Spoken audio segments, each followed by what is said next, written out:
Hey everybody, welcome to the List Critics. I'm NecroVMX. Tanya's a giggling donkey. Hi! She just called the show Wrist Critics. Outtake. I don't know if that's like top 10 best ways to masturbate or top 10 carpal tunnels or something like that. Wrist critics. Wrist Critics. Wrist critics. That's great. Right. She said, yes, I'm ready for Wrist Critics. Okay, I got a bunch of lists to do, so let's do them. Let's do it. Let's do that. Okay, Tumblr Gets Deep from Pleated Jeans. You ready, Tanya? Hold on. I have to prepare myself. Okay, now I'm ready. Prepare yourself. Okay. This one's, okay, there's 21 of these. Jack Frost says, when I grow up, I want to be a manatee.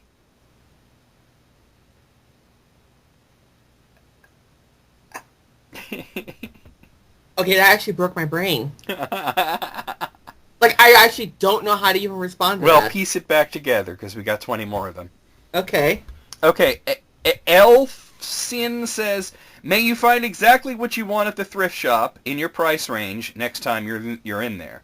The Reflection Eternal says, can't pass up this kind of karma, and Iridescent says, and in your size. Yes. I guess if you shop at a thrift shop, I don't know. Sure. I don't. They don't have them around here, so. Oh, we only got like one around here. I've never had the opportunity to do that. Allwood says it takes 460 hours of training to become a cop. It takes 1,600 hours of training to cut hair. Samurai Flocka says something ain't right. I have to agree with that, actually. That is a lot of fucked up right there. Yeah. If that's true, though. True. They could just be pulling that from their asshole. Tampon Tamp Off says, organizes future around doing as little math as possible. You know, that actually makes some sort of sense to me. You don't use that much math in your life, though. I mean, you might a little bit more as a programmer, but here's the thing. We have these things called computers. They do most of the math for you.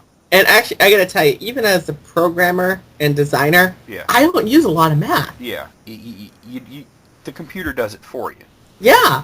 A lot of the equations and algorithms are all kind of done for me. This is terrible. Pandorality says, imagine Michael Cera as Christian Grey. No. And then Kirsten Dailies replies to this picture of Michael Cera, and I don't even know if this is really from a movie or there's this caption that says, "What a fun, sexy time for you." Yeah. That's a big fat second no. Oh, okay. That's gross. That actually might make it worth watching, though, No. because it would be really funny. It'd be funny, but I don't think I could watch it. I think I'd probably get scared of smallpox before then or something. Ooh. Mutilated Memory says, I will never understand girls who throw their bras at guys on stage. Those things are fucking expensive and he has no use for it. Like, what do you want him to do? Pass it down to his firstborn daughter?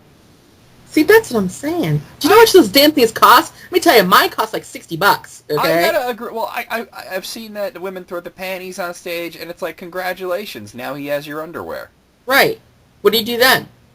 I mean, if you think he's so sexy, throw yourself on the stage. See, that's what I'm saying. Yeah. Instead of stripping down and tossing him whatever, just go over there and be like, There's yo, women dog, that, let's go back. I think they started this with Tom Jones, and I don't think these women were stripping. I think they were bringing panties with them. Like in their purse or whatever. I still don't understand how that's so sexy. I just don't. I don't get it either, but... Humorous says, T-shirts I own, 70. T-shirts I wear, 10. T-shirts I'm willing to give up, 0. Yeah? That sounds about accurate to me. Yeah. Frigerator says, I feel bad for adults on Disney Channel, like I feel like they wanted a successful acting career, but they couldn't get any gigs and had to settle for being the bald dad or the hot mom on a show for kids.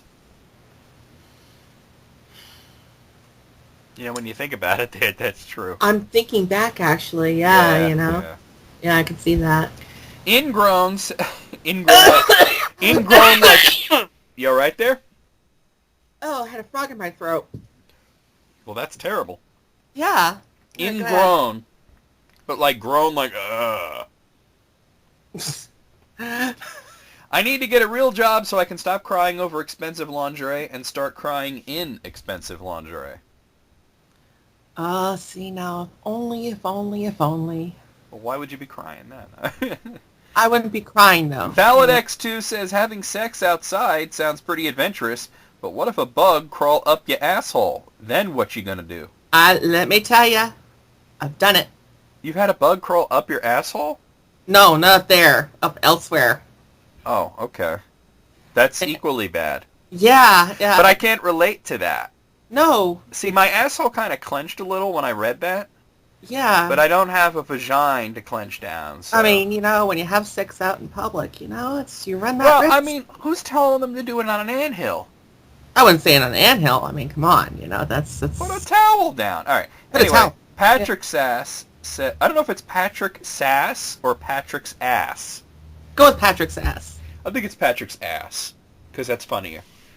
Patrick's ass says, people say the British are nice and polite, but I think they're forgetting that we once hated a British Prime Minister so much that upon her death, the entire country got Ding Dong the Witch is Dead for number 2 in the charts. The British may not be forward as some other countries, but holy shit, can we fuck you up? Okay. Oh, there you go. Okay, that's a thing. Pancake Report says, date someone who will let you fall asleep in their car, drive the whole time, be okay with it, and avoid the holes so you sleep fine. Revolting Youth replies with, and curse the government for not using their taxes to fill their holes with more cement. Okay. Well, you wouldn't want to use cement. No. That would go badly. Really bad. Asphalt is the preferred choice there. Kiss my asphalt. You're right. Party Barack's in the house tonight. We've seen that name before. It says, my life changed forever when I found out the word slang was actually for shortened language. Heather replies with a picture from Jurassic Park. I'm not sure what that's all about. And then I'll Be Your Favorite Drug says, so slang is slang for slang. Larval. Intensity intensifies. Kirsty Lowell says, can I please live one day of my life without seeing a Minion? I think we all are wishing for this at this point. Can I not see a Minion I'm right now? tired of the Minions. I have seen them everywhere. And when there's one blog I go to occasionally when I want to annoy Andrew. It's called The Worst Things on the Internet. And I'll just find things from there to link to him because he pisses me off sometimes. And it never works though. He always just laughs. But I know what I found out he hates Rhett and Link. So I said every time he sends me something that pisses me off, I'm going to send him a video of Rhett and Link enjoying life because that pisses him off. But anyway, I go there now and it's all Minion porn. That's not even funny, so I agree with that. Can we enough with the Minions already? Enough with the Minions already. It was funny the first time, not so funny the second time, and now they got their own movie. It's not so funny the first, 300 dozen times that we've seen it. I mean, come on. And that little black dress says, I fucking hate people who are just, negative about the most random, pointless shit. Like, one time I said guesstimation, and the person I was talking to was like, ugh, God, don't fucking say that. I hate when people say guesstimation. Like, it's not a real word. It pisses me off. Just say estimation. I was like, damn, Jesus, calm fucking down. I'm guesstimating you need a fucking midday nap, you goddamn baby. Nice. Yeah. Nick Carragay says, petition to make young adult authors stop writing about girls whose lives changed when they meet a boy. And then somebody else whose name I can't see replies with, when she saw him, time slowed to a stop. He was so perfect and she knew her life would never be the same because she had finally found him, the one, the first boy she would ever kill. First boy she ever killed. Why does this somehow appeal to me? Because you are a sociopath. Yes, I am. Okay. ZZ Digital says, there's a different one, what if someone got bitten by a vampire but didn't realize it? So then they go around and keep misidentifying all the symptoms, like, dude, you haven't gone outside in a while. Yeah, last time I went in I got this wicked sunburn. Are you still up? Yeah, I started binge watching the show on Netflix. Dude, I'm seriously craving something right now. Like what? I don't know, pizza rolls? And then Adrioff the Dead, I don't know, Adri of the Dead says, "Why is it you never come to my house unless I invite you?" It's called being polite. And Trufro replies with, "You stopped wearing your favorite silver necklace." Yeah, I don't know. It just started making me really itchy. Okay. That could be funny. That could be funny. Okay, Sifuku Cat says, "Can a ghost and a zombie come from the same person?" And Yes. These replies are really interesting. None of them have names, but the next person says, hashtag ghost shaking their head at their zombified body stumbling around like a dumbass. The next person says, "Is this a comic? This should be a comic." The next person says, "No, stupid. Oh my god. Don't just turn. Fuck. Don't wander over there. You're going to fall down the..." And there he goes. Moron. And the final person says, "I'm waiting for someone to draw this." Yeah, I am too. There should be a webcomic. That should be, yeah. That could be a thing. Let's see. This person whose name is not on here says, "Did you know that you can actually never forget a face? Every single face you've ever seen during your life gets stored in your memories and gets used up later. For example, in dreams, your brain can't just make up a face. Every single face you've seen in your dream, you've seen somewhere once in your life." That's true, by the way. "And those strange nightmares you've had because of those terrible demon-like creatures, you've seen them around too. You just can't remember. You don't want to remember." That actually kind of unnerves me a little bit. Well, it also unnerves the next person. It says, "This post started off as a John Green novel and ended up as Stephen King." Yeah. Yeah, no. We're going to skip over that one. That's terrible. A lot of these don't have names. This one, this person posts a picture of like somebody pouring mercury into a wine glass and it's all sparkly and shit. And it says, "Mercury reflecting light." And then somebody else says, "So that's what anime tears are made out of." Yeah. And then the last person says, that makes a lot of sense now. Symptoms of mercury poisoning include graying of the hair, hallucinations, bleeding excessively, loss of body hair, bulging eyes, insomnia, and sleeping during the day. Every anime character actually just has a really, really bad case of mercury poisoning, and they don't know it. Silas agrees. Silas agrees. Okay, and last one. Sirius Jones says, "Tired of hearing about how Saturn is the most fuckable planet." Oh, this is beyond bizarre, Tanya. I just want to warn you about this one, okay? Oh, God. Steal your bunghole because this is weird. So, Sirius Sure. Jones says, "Tired of hearing about how Saturn is the most fuckable planet just because it has the most rings. Jupiter is clearly the most fuckable planet, and trust me, I've already heard your, the great red spot is an STD joke, and I don't care. And by the way, the logistics of fucking the rings on a planet don't make any sense. Have fun trying to put your dick through a bunch of jagged rocks and ice, you piece of shit." So, before I get to the reply, I just want to say, what the fuck? I'm going to echo that. Yeah. Yeah. So, Nama Darling says, "This is like one of the best posts I've seen on Tumblr, and let me tell you why." And they actually have a bullet point list. "Tired of hearing about posts," and then go on to delineate something I have literally never heard anyone talking about, are hilarious. "The idea of trying to rank the planets as fuckable is absurd. Huffy, I don't care. Nitpicking logistics of something impossible. Horrible mental image. Ends very angrily."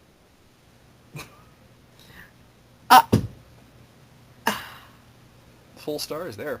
I think... Who? I don't even know where to go from that. When you're ranking the planets on the fuckability scale, do you include Pluto? I was just going to say, what about a dwarf planet? Pluto does have that heart on it. Very sexy. It does. No. And by the way, very cool. Yeah, I've been seeing Pluto? the pictures of Pluto and Charon, and out of 21, I'm going to give this one I'm going to go 17 for weirding me out on quite a few of these. I'm going to go with 18. There you go. Because that particular one, which I will never, ever discuss ever again. Wait, which one? There are a few of those. Like no, we're that. not discussing it, remember? No. There were a few like that. No, it has nothing to do with ending up like a Stephen King novel. Oh, that one. Okay. No. All right. 15 Twitter jokes everyone should read. Kyle Lippert at Kyle Lippert says, "Sure, reading a book under a tree is peaceful, but imagine how stressful it is for the tree to see a bunch of its dead friends in your hand." I literally just lost IQ points. And that's why you should get a Kindle. Brent at Merman5 says, to lifeguard for second time in same day. Thank you. That's not even a joke. All right. Abby Crutchfield at Curly Comedy says, at a restaurant I thought family was praying at the table, but then I realized they were all texting. No, see, that's is an image I can conjure up. Absolutely. They'll get the heads bowed and they're all kind of quiet. Oh, they're texting. Brandon Scott Wolf at Brandon S. Wolf says, did Seinfeld ever figure out what the deal was? Yes.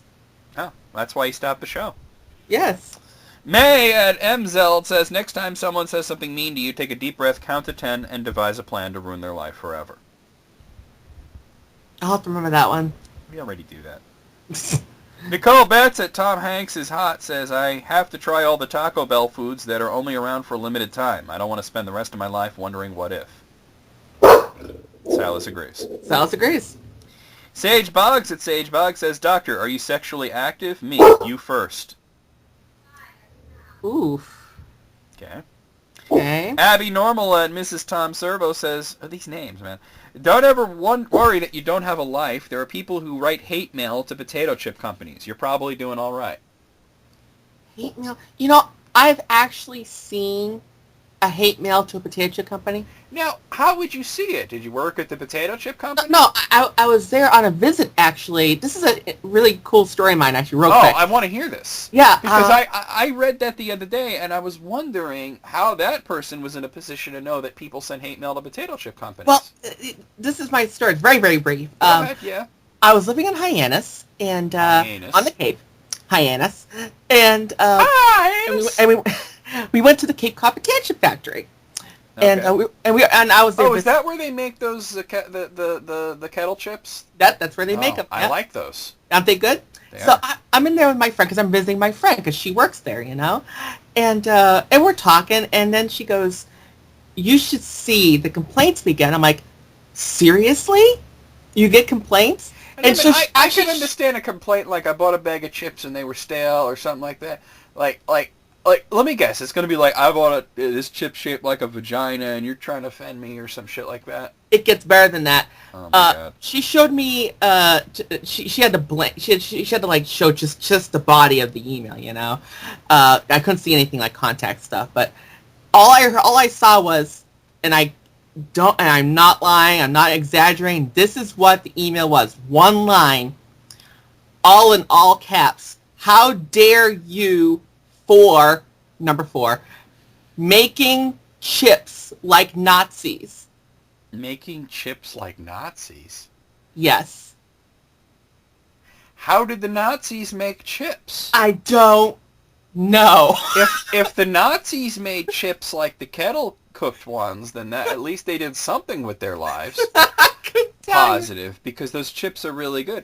No, that's terrible. I hate when people, like, they don't like something, so they compare it to, like, Nazis or something. Right? It doesn't so make offensive sense. to do that.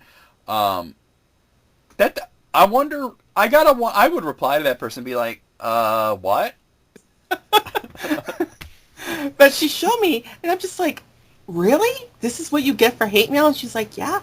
This is typical. Chips like Nazis. Yeah. Wow. I have no idea what that means. Maybe she saw a little swastika in the chip or something. Maybe. Those chips are pretty random shapes. Anyway, it's very strange, Tanya. I've never heard anything like that. Tim Martin at Tim Martin Y says, when a patient tells a kid to stop it, you're about to see the best version of what that kid was doing. Oh, when a parent, I'm sorry, I read that wrong. So when a parent tells a kid, stop doing that, you're about to see the best version of whatever it is they were doing. You know, that actually makes sense. Well, you know how kids are. Yeah. You know. The Cisco Kid at the Cisco Kidder says, I feel bad for photons that travel 93 million miles from the sun and then have to bounce off your stupid face. I like that one. I like that one. Nathan Buckley at Duplicatron says, a little about me. My favorite song is Happy Birthday, and my favorite band is just my mom singing it. Okay, I'm sorry, but that was kind of lame. I was waiting for the crickets to start chirping there. Yeah. Ashley Grashaw at Ashgrash says, I'll park in the expectant mother spot because you never know what turn the day might take. Okay. Yeah, I like that. I like that one. Gage Boston to Gage Boston says, my wife likes to smile and wave at kids. Oh, I love this. My wife likes to smile and wave at kids to let them know the world is a friendly place. I walk behind her flipping them off because it's not. Okay. I like that. I can get behind that, actually. Yeah. Rap Game Glenna at Glenna Opt says, we all had to sign a card for a coworker that's retiring, and I just wrote, please take me with you in it. Please take me with you. I've been there. And finally, Hannah at Tribal Space Cat says, I cut my water bill by listening to Pitbull in the shower. I'm down to 38 seconds. Oof. That's a burn on Pitbull, huh? Yeah. There you go. Anyway, out of 15, some of those were lame, but some of those were really funny, so I'm going to give it a 12. I'm going to say a 10. 10, okay. Now, let's see. I had some other stuff I wanted to do here. Okay, you know that, I think I told you about this, or I might have shown it to you on Twitter. They got that one guy that comes up with ideas for episodes of Seinfeld if they were modernized. Yes. Yeah. And I actually randomly on Facebook found a list of the 25 best of those. Oh, okay. So, yeah, this is on danspapers.com. It's 25 best modern Seinfeld tweets. And as you know, I'm a huge Seinfeld fan. So am I. I've been binge watching it recently on Hulu. And if anybody wants to see this on Twitter, it's at Seinfeld Today. So here we go. These are not in any particular order, but these are the 25 best according to some person whose name is not on here. Oh, okay. The website, danspapers.com. Maybe it's only one guy. Oh, all right. Dan, yeah. Dan. Okay. Jerry's girlfriend dumps him for not wishing her happy birthday on Facebook. I said it to her face, but her friends can't see that and get jealous. Why would they get jealous? I don't know why they would You know jealous. when you get that phone alert that says it's so-and-so's birthday, all you have to do is put 1, like the number 1, reply with that to the text, and it automatically posts happy birthday to their Happy wall. birthday, yeah. Okay. Jerry gets paranoid about his girlfriend's past when her iPhone automatically connects to the Wi-Fi at Newman's apartment. That is bowel-droppingly scary.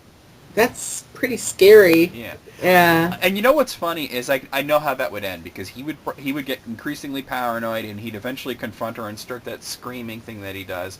She'd dump him and it would turn out that she just used to live there before Newman did or some shit. Talk about that's like Shyamalan-ing right there. Yeah. Or maybe she lived like in an apartment next to him and she was stealing his Wi-Fi. Who knows? Or did she? Dun dun dun. George is too scared to break up with his intimidating girlfriend, so he just repeatedly responds to her text with, new phone, who's this? Okay, I like that one. I can't keep going like this, Jerry. She's going to find me eventually, and she's going to kill me. Jerry's girlfriend always smokes an e-cig in bed, but it's vapor. You say that like vapor's something I want. I don't want vapor. No vapor. I can see that. I kind of want to punch this hypothetical person. I could see that, but then I Yeah. don't know if I'd want to see that. So I would see Yeah. that. That would be a good episode. you think so? Yeah. Jerry's girlfriend won't stop saying that she literally can't. What? Can't what? Finish your sentence! Now that one I like. That drives me crazy, too. I don't know what the hell that's supposed to mean. I literally can't. Like, can't what? What can't you do? When Jerry's girlfriend says he's no fun, he starts using emojis constantly. She dumps him. I was being fun. Emoji guy is not fun. He's sad. You know, you guys are so fun. It is true. Yeah. When a website claims Jerry is dead, he's annoyed people aren't more upset. It turns out Newman runs a website that spreads death hoaxes. You're next, Seinfeld. I can see that. Jerry goes on The Tonight Show but pisses Fallon off when he refuses to play any games. Him? I don't know he got mad. Well, he does. Okay. Yeah, I can see that too. When George's ex changes her HBO Go password, George tries to reconcile with her just long enough to get the new one. He would too. And he would fail. Mm-hmm. Yeah. George, Epically. George, oh, I love this one. This one, I saw this one on the Twitter, and this cracked me up. George promises not to watch House of Cards without his girlfriend, but can't help himself. She dumps him when he badly pretends to be surprised. Okay, yeah. I can so see that. I can still see that. House of Cards. Jerry gets stuck on a never-ending group text. You used to be able to avoid people. Now they can choose to live in your pocket forever. George's girlfriend refuses to tag herself on Facebook in any photos with George. It's like she's hiding something, Jerry. She is. You. Oh, snap. It's true. It's true. Jerry's girlfriend dumps him for inadequately tipping a delivery guy during a blizzard, but it's so cold she won't leave his apartment. Oh. That could have been a Seinfeld episode back in the 90s. Yeah, I was just going to say back in the 90s, Nothing yeah. specifically modern about it, but it is a funny thing, you know. Yeah, I could definitely see that. Actually, you know what? They kind of did something similar to that when George went through this whole thing of leaving his girlfriend, and then he had to get back with her because he didn't want to leave the apartment because he was afraid that serial killer would get him, the Lopper. Oh, the Lopper, yeah. Kramer hosts a non-recorded podcast. It's just like a podcast, but no microphones. So, a conversation. You don't get it, Jerry. That sounds like the kind of bullshit Kramer would do. That is something that he would do. George swipes right for every woman on Tinder. What if you're not attracted to her? If she's attracted to me, I might be. Okay. Jerry's Twitter is hacked. People like Hack Jerry better. George tries to get trampled on Black Friday so he can sue, but everyone is polite. We're living in a society here! We're living in a society here! Elaine's boyfriend constantly starts texts, but never ends them. If I get the bubble with the 3 dots, I want a text. The bubble's not binding. Okay, yes. That one. I like that, yeah. I like that one. George takes a date to see Gravity, but sits on his 3D glasses. The theater refuses to give him another pair, and his date refuses to leave. Oh, well, this is just great! I can see that in my head right now. Watching it all blurry. Jerry and George discover Kramer is the subject of an insane number of Craigslist missed connections. Elaine gets a pixie cut. It's disastrous. Oh, see, now that one I'd like to see. I like the whole idea of, like, the Craigslist. Everybody's trying to connect with Kramer, but he probably doesn't use it. Craigslist. Oh, man. I always wondered about that missed connections thing, because it's like, what are the chances that that person that you almost met or on the subway or whatever actually reads that? It's like 1,000,000 to 1, at least. You have more of a chance of winning the lottery twice on Sunday. While getting struck by lightning. Okay, Kramer is addicted to Candy Crush, but suspects one of the levels is impossible to beat. They're modern-day carnies, Jerry. It's a con! Yeah, I can see that. I can hear him saying that, actually. And he's right. They are modern-day carnies. Elaine suspects her boyfriend is gay when he's mysteriously busy during Pride weekend. Kramer helps her investigate, ends up leading the parade. Yes. I can so see that. He was in that Calvin Klein underwear ad. Although, you know, it'd be funnier, I think, would be if George ended up at the lead of the parade, and he was just kind of... See, George would embrace it. You think George would embrace it? Absolutely, because everybody would love him, and they'd be waving at him, and he'd get all this positive attention. And not that there's anything wrong with that. Yeah, not that there's anything wrong with it. Jerry discovers his girlfriend still uses her JDate profile. Kramer leaves messages for the NSA in his emails. And Newman reluctantly tries Soul Cycle. Yes, to all of that. I yes. especially like Kramer, like, just putting these weird messages to the NSA in his emails. I like that idea. George tries to hide that despite seeing every episode, he has no idea what's happening on Game of Thrones. Elaine buys defective yoga pants. Okay. I'm curious as to how yoga pants could be defective. It shows off your ass too much? Or maybe not enough. Or maybe not enough? Oh, there we go. Maybe Yeah, her not butt enough. looks bad in yoga pants, but she insists that they're defective. Yeah. Elaine's boyfriend is a downgrader. I call, he texts me back. I text, he emails. I'm scared if I email, I'll have to look for smoke signals. Eh.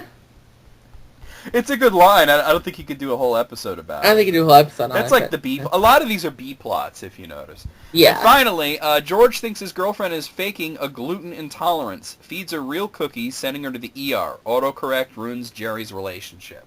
Yes. You have the A plot and the B plot right there. See, I think what it is that a lot of these are amazing ideas, but Twitter is so limited in how much you can put in one tweet, you know? Yeah. It's only 140 characters, but all very entertaining. Out of 25, I'm going to say 23. What do you say, Tanya? I'm going to say 22. Okay, then. 22. Now, I have a bunch of lists here from S. Serpent. Hi, Serpent. See, now here's the thing with S. Serpent. I've been getting these comments from him recently on list critics, right? Mm-hmm. And it's a whole lot of bitching about, oh, they're never going to get to my lists, you know? And it's like I've been doing his lists, but he's looking for these specific lists that apparently he sent in ages ago that, I don't know, I must have just lost them. It happened. So I told him, I kept telling him, just resend. So eventually I got him on Skype and I was like, just resend them. So he finally did it. So these are them. So yeah, these will be them, the S Serpent list. So if anything else is missing from this, you didn't send it. Okay. Because I got them here. Okay, this one says one more list. Where's the first few? Okay, hold on a second. I got to go back further. Yeah. I get a lot of emails. Okay, that's... Oh, we got to do that one later. That's Fuckosaurus Sex. I still love that fucking ID. Here it is. Okay, a lot of Star Trek stuff here. Star Trek, okay. First thing is his top 30 guest or recurring characters on The Next Generation. Okay. And there's Lycio Siaming me on AIM. Every time somebody gets me on AIM, I'm like, I forgot I have that installed. What is this AIM you speak of? Yeah, I honestly forget I have it installed. You might want to consider actually getting rid of that because nobody uses it anymore. I just got contacted on it. That's so weird. He's talking about the Potato Cast. Oh, really? AIM? Yeah. Wow. People still use AIM. Okay, I just let him know I'm doing list critics. Yeah, there you go. All right. So anyway, top 30 Next Generation guest or recurring characters. Okay. So I'm going to go through this kind of at a faster clip because there's a lot to get through. Number 30 is Vice Admiral Nukamura from All Good Things. Number 29, Kevin Uxbridge from The Survivors. Number 28, Dr. Rhaegar from Suspicious. Number 27, Roga Danar from The Hunted. Number 26, Edward Jellicoe from Chain of Command Part 1 and 2. 25 and 24, Helena and Sergei Rozhenko from Family. That's Worf's parents, right? Yep. His adopted family. Yeah. Number 23, TAC Officer Chang from Coming of Age. And number 22, Sarek. Obviously, that's Spock's dad. He was in that one episode. And number 21, Invek from Face of the Enemy. Anything to say about... Well, I loved Roga. I liked how they depicted that first you thought he was just like criminal commando type guy, and then they get down deep and you find out that there's a lot more to it than that, and I like how they play out his character. And Sarek, well, honestly, I think Sarek should be at the top of any list because he's fucking amazing. I love that actor. Mark Linder's amazing. I didn't think that was the best use of that character, though. I'll tell you who stole the show during that episode was Picard, actually. Totally. Patrick Stewart stole the show in that one. His acting in that was spectacular. It was spectacular. Although I gotta say that Sarek was better than Spock in Next Generation. I enjoyed Spock. When Spock showed up, I was a episodes. little disappointed by it, because he was kind of annoying. He wasn't... I don't know, maybe there's that spark lacking, Yeah. But then again, you also got to remember, too, Gene Roddenberry just passed away at that point in time, too. So it's maybe Nimoy was a little upset. Yeah, I think it kind of rubbed off on him. Okay, number 20, Dr. Soong from Brothers. Oh, yeah, Number 19, Admiral Hansen from Best of Both Worlds Parts 1 and 2. Number 18, Sela from Unifaction Part 2. Number 17, Thomas Riker from Second Chances. Number 16 and number 15, Lursa and Bator from Redemption, Part 1 and 2. Those are the Cleavage sisters there. The Cleavage sisters. Number 14, Aladar Jarek from The Defector. Number 13, Benjamin Maxwell from The Wounded. Number 12, Tomalek from The Defector. And number 11, Goron from Redemption Parts 1 and 2. Admiral Jarek. He was one of my favorites, actually. Aladar Jarek. Aladar Jarek. He was one of my favorites. That was a complicated guy. He was a very complicated guy. I think if they did it today, it would be, I hate to say it would be Dennis Rodman or something. Dennis John. Well, he keeps going to North Korea. Oh, what the hell's wrong with him? But I really like the setup for the end there. I really liked how they did that. Yeah. Just total setup on him. It was like, man, and it really got to you. Okay. Here's the top 10. All right, top 10. Number 10, Barclay from Hollow Pursuits, or is it Broccoli?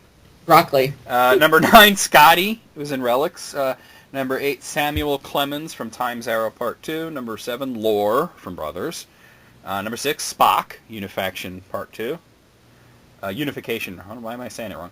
Number 5, Captain Dathon from Darmok. Number 4, Q, a recurring character. Number 3, Leet Jin from Identity Crisis. Number 2, Kern from Sins of the Father. And number 1, Chief O'Brien, a series regular. Well, Chief O'Brien's awesome, of course. But my favorite episode, one of my favorite episodes out of the entire series is Darmok. That is definitely one of the very best. Yeah, and the captain is just... It was almost like pantomime, that whole episode. It was very interesting to see how they eventually learned to communicate with each other. By the end of the episode, you're so invested. You know what I mean? It's just like, I was so invested by the end of that episode. It's one of my all-time favorites. I gotta agree with you on that. And out of 30, I'm gonna give it a rather high score, because I do mostly agree with it. 28, I'll say. I'm actually going to say 28 as well. Yeah. Okay, there you go. His next list is also a Star Trek list. It's his top 30 favorite women from Star Trek. I can think of my top 30 women. Now, I think he had sent one that was his top favorite Star Trek women, but it was only from the classic series. This is from everything. Oh, okay. He's including the classic series, the modern movie, everything. So, Dax better be on there, else I'm going to kick some ass. Who'd you say? Dax. She better be on there. Okay, well, probably. There's 30 spots here. Let's see. I haven't looked at the list here. Okay, number 30, Kiko from Next Generation and Deep Space Nine. Number 29, Vash from Captain's Holiday on Next Generation. Number 28, Tasha Yar from Next Generation. Number 27... Oh, and he said he's basing this mostly on looks, but it's not everything. Okay. Number 27, Taurus from Voyager. Number 26, Uhura from the new Star Trek movies. Number 25, Shelby from Best of Both Worlds. Number 24, Erica Bentine from Homefront and Paradise Lost and Deep Space Nine. Number 23, Kess from Voyager. Number 22, 7 of 9 from Voyager. And number 21, the female Q from the Q and the Gray on Voyager. 2 things real quick. 7 of 9, oh, yes. I never really liked her. I love her. I know. First of all, you see, here's the thing. She's got big boobs, Mm-hmm. But the outfit she was wearing didn't really accentuate that. Oh, see, I thought it... I would have preferred a little cleavage. My imagination was running wild, especially when I was younger. I think it was like up to her neck.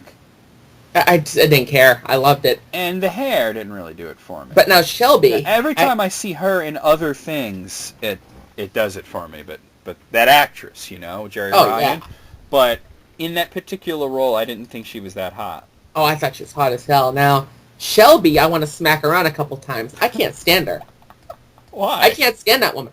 I honestly, I think Shelby needs to just sit her ass down, go away, and shut the fuck up, because I can't stand her. I never liked her in either Best of Both Worlds episodes. Oh, that's funny.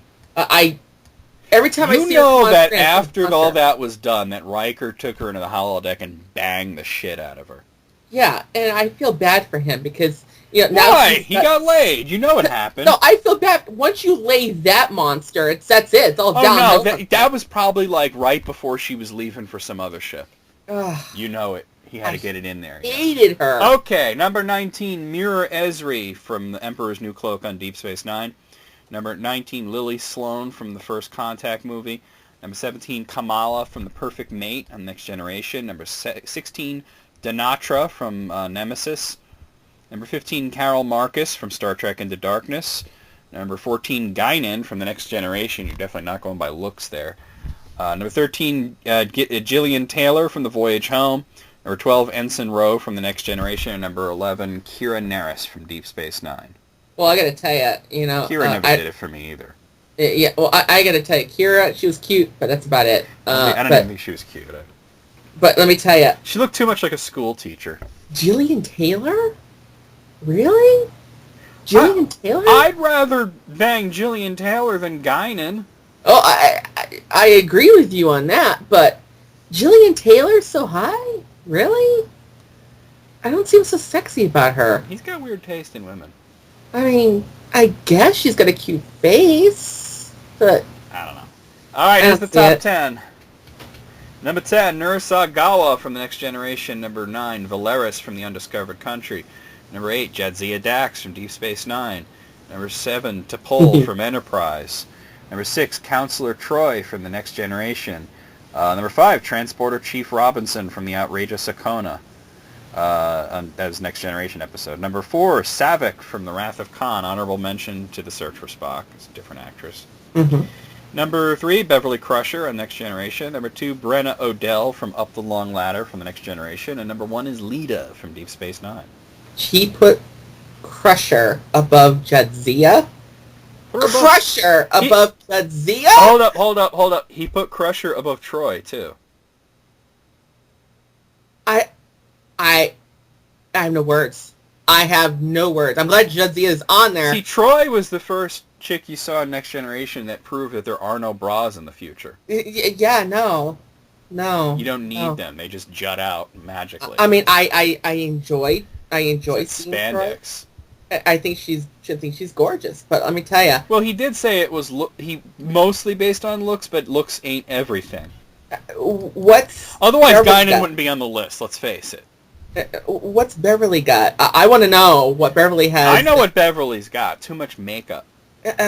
See, that's the thing, because that's an attractive woman, but just caking makeup on for some reason that I never. See, like I've seen Gates McFadden, the actress. I've seen her outside of Star Trek, and she's a gorgeous woman without all that makeup on. The Hunt for Red October, she looked good in that. She looked great in that. Yeah. But in Next Gen, she looked. There's a lot I don't agree with here. Yeah, but I gotta say, I'm glad you put T'Pol in the top 10. Yeah, she's pretty hot. She showed that Vulcan's got booty. Oh yeah, she's got booty. Oh yeah, she's got that Vulcan booty. And Jadzia is my personal favorite. I love Jadzia. I think out of all the Star Trek women, I think T'Pol was my favorite because it had ass. But out of 30, I'm gonna go 22. I'm gonna go with 20. 20. Okay, another one from S Serpent. Another Star Trek one. I did a list like this once. It was his top 30 Star Trek The Next Generation episodes. Now, he says this is kind of like when you get those best Super Nintendo games lists, that it'll have a lot of the same old, but hopefully some of his personal choices will spice it up, is what he says in his note here. Okay. Okay, so number 30, the Pegasus.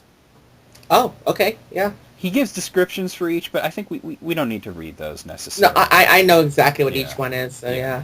I mean, that one kind of...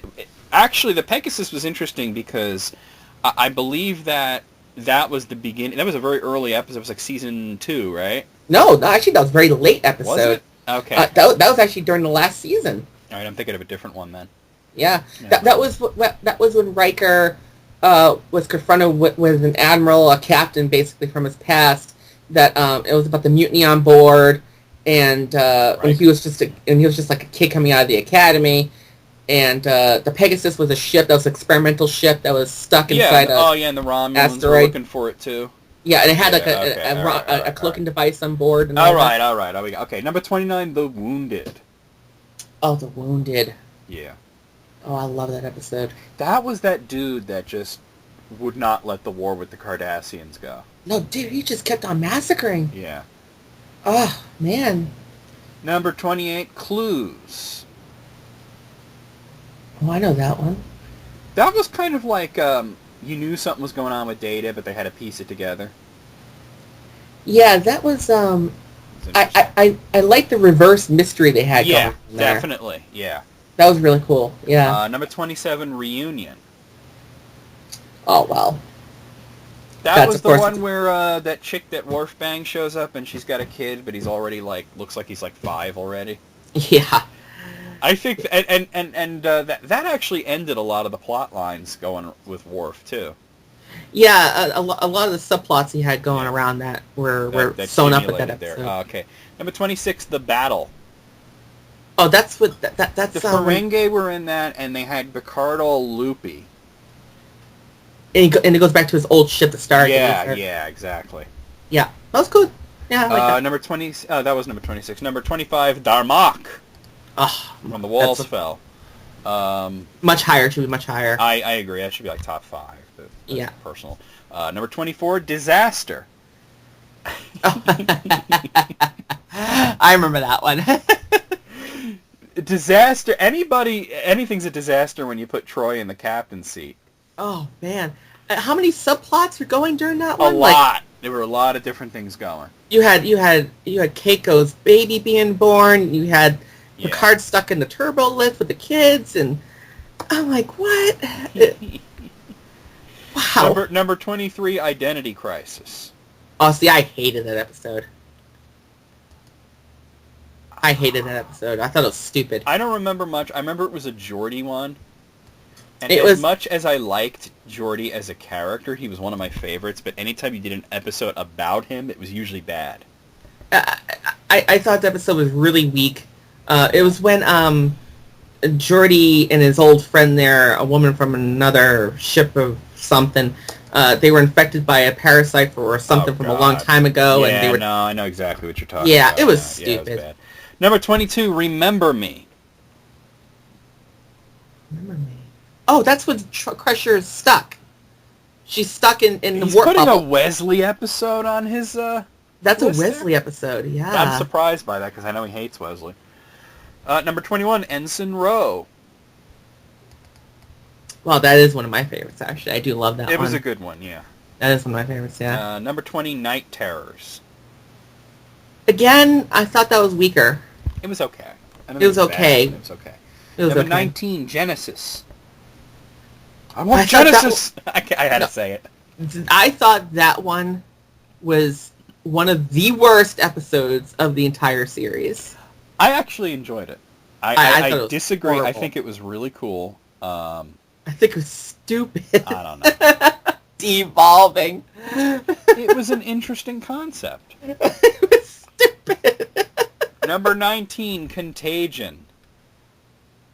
Is that where the computer got all fucked up? Contagion. Yeah, I'm reading his description now. Yeah, it is. The computer gets fucked up, and the Romulans are there. Yeah. Oh, yeah, okay, I remember now. Number 17, Cause and Effect. That was that one where, the shit blew up, and they kept going back in time and all this shit. And they had to send a message to themselves through another loop. Yeah. I really liked that one, actually. That was creepy. Yeah. Number 16, Where Silence Has Lease. That was the one with the face in space. That was the one with the... Yes, the face in space. You had the thing with the face. It was a thing with a face. It was just a face. It was just a face. I didn't like that one that much. But oh, I thought it was cool. That was one of the old ones, too. Yeah, that was back in season 1 or 2, I think. I think it was season 1. Season 1, yeah. Number 15, Conspiracy.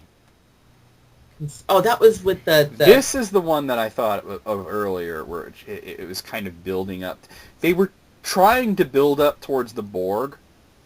It didn't materialize. But they sort of went in a different direction. So. Yeah, instead of the Borg, they went with these aliens that infected you and worms. blah, blah, blah. Well, that's what the Borg were supposed to be originally. Yeah. They were supposed to be insects. Number 14, Measure of a Man. That was the trial with Data. That was a really good one. That was a really good one. Yeah. One of my top. Yeah. Number 13, Q Who. Ah, one of my favorites. First one with the Borg. Yep. There Yeah, you go. and let me tell you, Q is fucking amazing. I love that character. Number 12, Unification Part 2. That's with Spock. Great episode, but not the best. So, Yeah, you know. it had its moments. Yeah, it's moments. Number 11, A Fistful of Datas. That was probably the best holodeck one. That was the best holiday, and actually, I think that was the best, silliest one that they had. Because they did do goofy one. I like the Robin Hood one though too. Oh, that was funny. Yeah. Captain, I am not a merry man. Breaks his Bible. Number 10, The Inner Light. That's one of my favorites. Oh, that I could watch One of that my favorites. any day. Yeah, Great that's episode. a great episode. Number 9, Starship Mine. That's with the terrorists.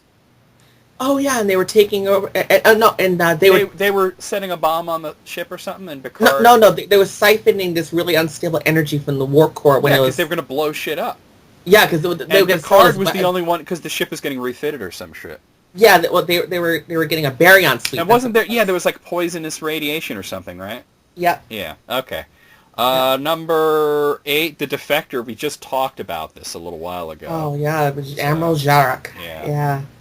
One of my favorites. Number 7, The Drumhead. That was a really cheap episode that turned out really good. It was powerful. Yeah. Towards the end. It was definitely really powerful. Number 6, Face of the Enemy. Okay, I liked that episode a lot. I liked it too. That's where Troy actually showed that she's competent. Honestly, like I had been waiting for an episode like that to come around. You know, like to actually see that Troy actually can do shit. Yeah, she wasn't just like a hot pair of tits. She actually could do shit. Right. You know. Number 5 and number 4, All Good Things. So it was two-parter. Well, that was an awesome. That was the last episode. It was great. It was great. Yeah. Number 3 and number 2, The Best of Both Worlds. That was... God, do you remember waiting all summer to find out what would happen? Dude. That was crazy. I seriously was frothing for the next episode. I was like, what the hell? Yeah. Boardroom. And his number 1 is Yesterday's Enterprise. I loved that episode. I wouldn't put it at number 1, but that's not number 1 for me, it was great, you know? See, if I had to do number 1, it'd probably be Inner Light for me. Yeah. That'd be my number 1, actually. That or Dharma, one or the other. But all yeah. Right. Out of it's tough, man. Out of 30, oh, jeez, that is tough. It is tough to pick 30 episodes and just put them in a correct order like that. I mean, I'm gonna go 25. I'm gonna say 25 as well. I mean, yeah. Now we also have his 30 worst episodes of Next Generation. Oh, this would be funny. But yeah, that would be interesting. There weren't that many bad ones, but this should be interesting. Number 30 is Times Squared. Oh, I know that one. Actually, I didn't mind that one that much. I didn't mind it so much, no. No. Number 29, Interface. Oh, I hated that. This is one of those bad Geordi ones. Where yeah. You know what's funny is that, have you noticed that like in almost every episode, Geordi is shown as being really smart and resourceful, but whenever they focus on him, he's a dope? I don't get that. You know, I don't get it. He's so much more better. He's so much more than that, you know? Number 28, Lonely Among Us. Yeah, I gotta say, I agree. It sucked. I barely remember it. Number 27, The Masterpiece Society. Yeah. It wasn't that bad. It wasn't bad, wasn't great. Yeah. Sort of. But that's the thing. There's not really 30 shitty episodes, so some of them are just average, you know? Just average. Number 26, A Matter of Time. Oh, that was with the guy who came back from He claimed he was a time traveler? Yeah, but he really wasn't. He was a thief or an inventor, as he called himself. Yeah. That was Number 25, The Loss. Oh, when Troy lost her empathic senses. Which is like, dude, shut up. She was such a whiny little bitch. Exactly. Number 24, The Royale. Okay, now I hated that one with a passion of 1,000 blazing suns. It was kind of a holodeck thing, but not. No, it wasn't holodeck at all. They were down on an alien planet. But it seemed like a holodeck episode. But it seemed like a holodeck. And I think what they were trying to do is they were trying to do like a remake of the original series episode, A Piece of the Action. But it didn't gel, you know? No, it sucked. It was horrible. Number 23, Masks. Now, a lot of people talk shit about Masks. Some people have called it the worst episode ever. I don't think it was that bad. I don't think it was the worst. I think that it had a bad script, but Brent Spiner's acting totally saved it.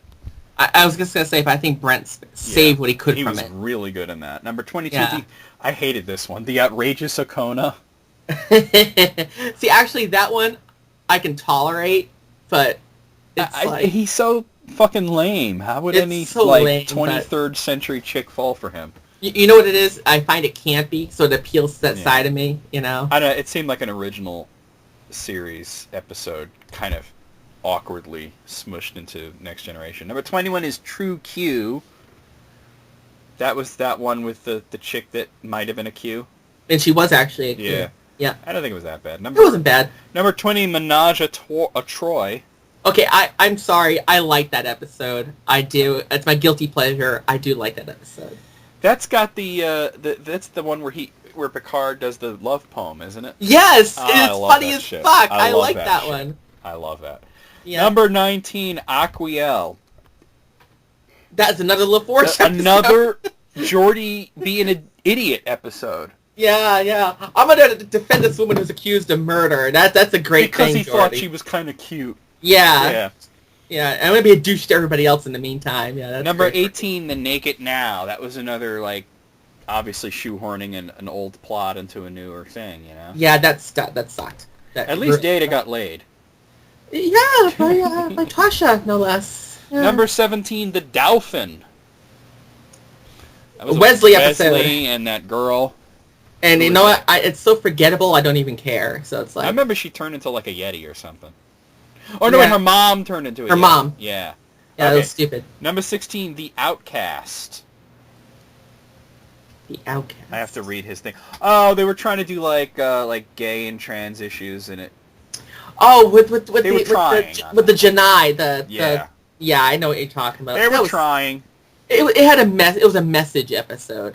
But they didn't quite have the message for, you know what I mean? No, you were kind of confused by towards the end. Number 15, Suddenly Human. Isn't that with that kid? The kid who was something, but he's actually human or something like that? I thought that was another, like they were trying to do Charlie X or something. Yeah. Yeah. Number 14, Devil's Due. Oh, with Ardra. I don't think that was that bad. Actually, I kind of enjoyed that one. Yeah. Number 13, Up the Long Ladder. Oh, that's with the Irish people. I thought that was annoying, that episode. It was annoying, yeah. Yeah. Number 12, Unnatural Selection. That's where Pulaski got really old. Okay, I don't like Pulaski episodes. Nobody liked her. Yeah, so, forgettable. Yeah. Number 11, Hide and Q. That's where Riker got the Q powers and he started acting like even more of a douche. Honestly, another episode where I wish I kind of forget it. You know what I mean? It's That's not one of my favorites, no. No. Number 10, Shades of Grey. Well, I would expect that to be number 1. It was a clip show, and a particularly bad one. It was so Because if anybody doesn't know, Season 2 had to be cut short, and the season finale of Season 2 was just a clip show because there was a writer's strike going on, and they had no script. It's so stupid. That, I think, is the worst one. Number 9, The Child. Oh, and Troy has the alien child who grows up really quickly. That was the beginning of Season 2. Yeah. Not a very pleasant one. I didn't like that one. Number 8, Force of Nature. Okay, now that one actually I can watch and like. The only problem is that it promised to change the entire franchise forever, and it didn't. No, I wish they'd stuck to it. They didn't stick to it, no. No. Number 7, The Neutral Zone. Oh, when the Romulans first are back. I think that would be like number 28 or something. You know what I mean? Not number 7. I mean, I will say that the people they brought back from the deep freeze there, you know, they were annoying as fuck. But yes, they were stupid. But the Romulans were cool. Yeah. Number 6, Angel 1. Another Wesley episode. I don't remember. No, that was a Riker episode. Totally. No, it's a Wesley episode. That was Angel where one. they went to that planet where it was They went to that planet and ruled Wesley. by women. Yeah, and Wesley. I barely remember Wesley being in that. He fell into something and it's against their law. No. No, it's not it. You're thinking of Justice. Oh, no. Angel right. 1 was that planet that was ruled by women, and they kind of throw that all out the window because they just want to bang Riker. Oh God! Oh, not. Oh yeah, it sucked. Oh Yeah, wow. yeah, that was not a Wesley episode. No, that was a Riker episode. Yeah, it sucked. Yeah. Number 5, Sub Rosa. That was so fucking stupid. It was. They were trying to make a romance novel out of Star Trek. It was.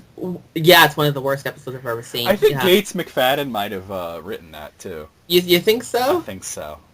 Yeah. It was so stupid. Number 4, Descent Part 2. That was the worst second part to an awesome first part that you could imagine. The first part, again, like you said, Great. amazing. And then it was like the Borg just turned out to be a bunch of like douches, and they were just like, "We're the Borg." They weren't even a threat in the second part. You know what I mean? Not at all. It's still stupid. Number 3, Code of Honor. That was the insanely racist one. Oh God, yeah. I think everybody in the cast has denounced that entire thing.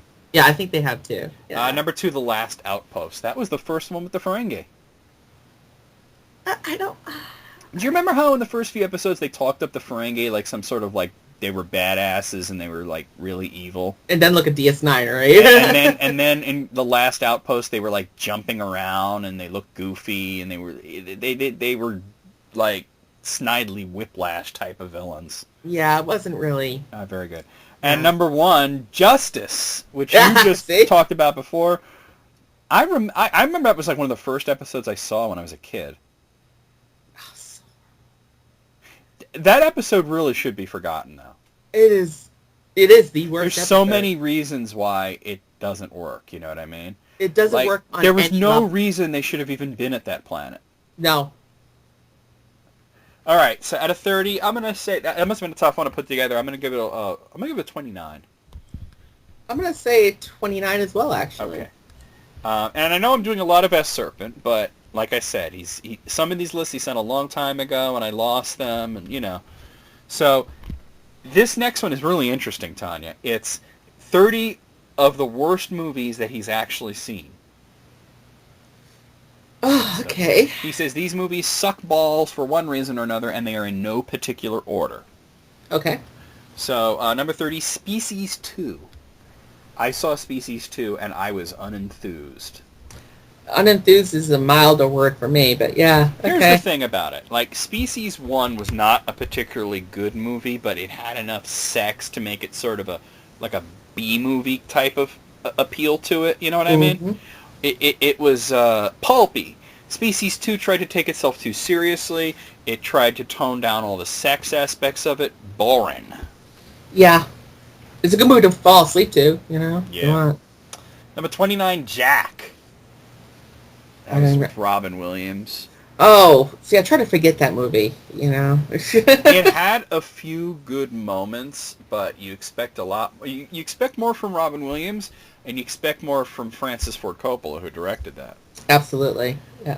Number 28 was Domino, which I've never seen. Never seen it. Okay. Number 27, My Super Ex-Girlfriend, which I saw a trailer for and said to myself, well, I'll never see that. I did. Why? A friend. Was it as bad as it looked? Worse. Oh, okay. Number 26, The Counselor, which I've never seen. Never seen it. Number 25, Star Wars Episode 2, Attack of the Clones, which I've seen multiple times, and I fall asleep almost every time. You mean Attack of the Retarded Boredom? Honestly, there's about 20 good minutes of footage in that. Yeah. Oh, guys, I hate that. I hate Number that 24, Avatar, which I didn't hate. I enjoyed it, but I thought it was overrated. You know what I mean? Like, I think like if I was to do like a review, I'd give it a 6 out of 10. If I have to, I know you hated it. I think it's one of my top worst movies ever list. Well, it's so is it for S Serpent. Number 23, Witless Protection, which I've never seen. Never seen. Never will. Nope. Number 22, Mortal Kombat Annihilation. One of the most disappointing sequels that I could imagine. I liked the original one. I really Everybody did. liked the first Mortal Kombat. The second one's a joke. Number 21, Batman and Robin. Oh. Okay, that should be like close to number 1. Yeah, these are not in any particular order. Yeah, oh yeah, that's right. Ranked. Beginning. Number 20, The Village. I saw this in the theater thinking it was going to be good. Wound up MSTing the whole thing. I would have loved to have been there to hear you going at it, seriously. People were laughing. Nobody was interested in the movie. After the first 20 minutes, we all realized it was bullshit. Number 19, The Specialist. I didn't see this one. Specialist? No, I haven't seen that one. Sylvester Stallone and Sharon Stone. Number 18, Moonraker. Moonraker was bad, but it wasn't the worst James Bond movie, you know? There were a couple good moments, but... There weren't any good moments. There were a couple of average moments. Decent. Number 17, Beverly Hills Cop 3. Oh, God, they're going to wreck my brain now. This is with the amusement park. I don't know. I think that this is a turn your brain off kind of movie. I think it's only bad when you compare it to, like, the first Beverly Hills Cop. Yeah, I'd have to If you turn your agree. brain off, it ain't that bad. Number 16, Four Rooms. More like 0 views. 0 views. Yeah, I like that better. Number 15, Junior. I think I did see this. Okay. This is one of those movies where I literally have it as guilty pleasure. I don't know why. I saw it. I don't remember too much of it. I don't know if I would like it or not today. Probably not. Probably not, but if I see it on TV, I can watch it. Number 14, Dark Shadows, which I did not see. I think Carissa saw Dark Shadows. There you go. She didn't like it that much. Number 13, Rocky 5. That was bad. That was bad. Number 12, Fire Down Below. Never saw that one. I have an aversion to Steven Seagal, so... Yeah, I do too, so, yeah. Number 11, End of Days. I didn't see that, but wasn't that Arnold and Satan? Yeah, and actually, I gotta tell you, again, if it's on TV, I'll watch it. Gotta be better than Ghost Rider. Yeah. Number 10, Meet the Parents. I liked Meet the Parents. Oh, I liked Meet the Parents. It's the sequels I couldn't care for. The first... The Meet the Fockers one wasn't that bad, but the third one there, that was terrible. Oh, that was terrible. Yeah. Who's this? If this is that fucking kid again... fucking asshole. Deal with that later. Number 9, The Arab Conspiracy, also known as The Next Man. No, I don't know it. I don't know, no. Number 8, Indiana Jones and the Kingdom of the Crystal Skull. Another great movie to fall asleep to. Yeah, just great to fall asleep. Once Shia LaBeouf shows up, it's like... you know? I will say this, just refrigerator scene, yeah. You know what? I think that could have been done better. I think that it would have been hilarious if you saw like a whole bunch of refrigerators flying through the air. See, that would have been better. Yeah, that would have been funny. Number 7, Me, Myself, and Irene. I never saw this. I didn't know that it was bad, or... Actually, that's... Me and Chris said... Didn't that get pretty good reviews? Yeah, actually, we kind of enjoy it, you know, so, yeah. I don't know. Number 6, Alien vs. Predator. Now, I didn't think it was all that bad. The first one was actually not that Alien bad. vs. Predator Requiem, however, I think everybody involved in it is an asshole. Yes. Thank you. Number 5, Rhinestone. Oh, dude, you saw Rhinestone? That's painful. I never saw that one. Dolly Parton teaching Sylvester Stallone how to sing country music. No, thankfully not. Number 4, Battlefield Earth, which I did not see for obvious reasons. I did not see it because I heard it was sucky. And I'm glad I didn't see it. Yeah, number 3, Machete Kills. That's interesting. I never saw that. He says here that he liked the first one, he didn't like the second one. Oh. Number 2, The Rookie. Oh, I saw that. That's with Charlie Sheen and Clint Eastwood, wasn't it?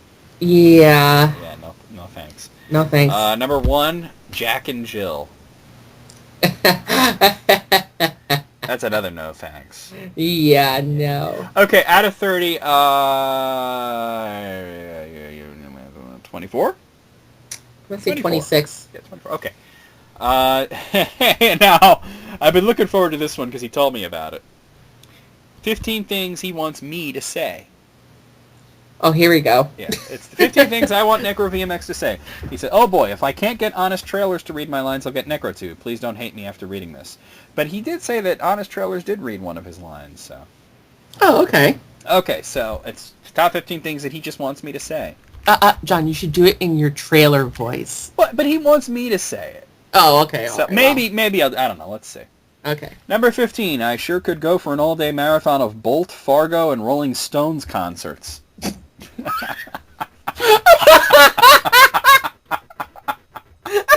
That's good.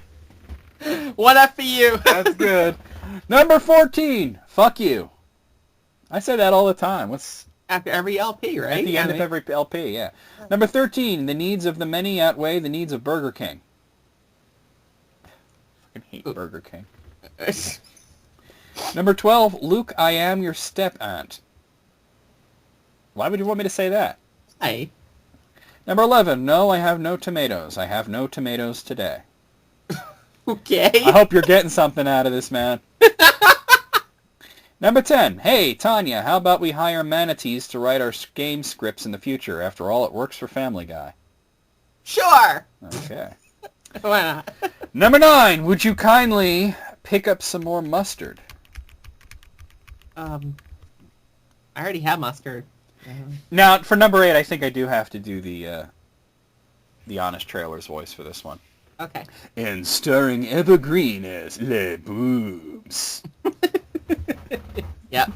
Boobs. Being. Number 7, I bet if I gave Armageddon Time 87 beers, I could get him to like Final Fantasy VIII and then record the call. I don't know. I don't know. I might not did be get enough. him. I did get him to sing "Hit Me, Baby, One More Time," but unfortunately, I was not recording, so he was really fucked up. Oh, I see. Number 6, who's up for some Helen Keller jokes? I got a great video for you to watch. Remember that video of me telling a serpent Helen Oh, Keller jokes yeah. and he just laughs like an idiot? Number 5, the Enterprise from Final Fantasy IV was not captained by Kirk or Picard or even Archer. Thank God, not Archer. Okay. All right. I hope you're getting something out of that one. Number 4, should I go to one of the local pizzerias here on the East Coast or call Pizza Hut? Well, I mean, Let me tell you something. There's not even a Pizza Hut anywhere near me. I was gonna say you don't even have a Pizza Hut near you, so Yeah. yeah. Number 3, Earthbound, more like Dumpster Bound, am I right? Yeah. Yeah. Yeah. Number 2, Chronicles of a Dark Lord, Episode 3, Death to Teddy Bears. Well, that was the alternate title, but we Yeah, wanted Rising no, to Hillity, you know. I should do that in the trailer. Chronicles of a Dark Lord, Episode 3, Death to Teddy Bears. And number 1, I was once an adventurer like you till I got a Vita. That was terrible. I don't know why you wanted me. It started out good, It started out great. and then it just kind of went, disappointed, man. I was expecting it to be funnier than that. Started out great though. Out of 15, I'm gonna say like 6. I'm gonna go a little higher and say 7. Okay. And this is 8 games Kazarth Studios should make. Okay, a lot of this is a joke list, but some are serious. Okay. Okay. Number 8, Dragon Quest X. No, not the one in Japan that's an online game. A real Dragon Quest X. You know what? I fucking agree. I would go for that. Yeah. Square Enix, call us. Call us. We're open. Number 7, a Shadowgate style game. That kind of game needs to return. Point and click adventure. Shadowgate style especially. Oh, I think that's best left in the past. Yeah, no, that's not... Or somebody's gonna do it, not us. Yeah, You know? not us, no. Number 6, Legacy of the Dark Lord. Just like the Falcom game Legacy of the Wizard, but with Kodal characters. Each character has their own special abilities and weapons to use, and their own part of the dungeon to explore. 8-bit bliss. Well, no, but... No? I mean, I love the idea, but no. But you will see a side-scrolling game. That will happen. That will happen. Yep. Number 5, list critics the game. Gameplay can consist of who among your fans submitted a list shown, find what critiques need to be made as to what's on the list, or rearranging the order of a list to correspond to which contributor might have ordered it. So that's kind of like, what, like Papers, Please or something?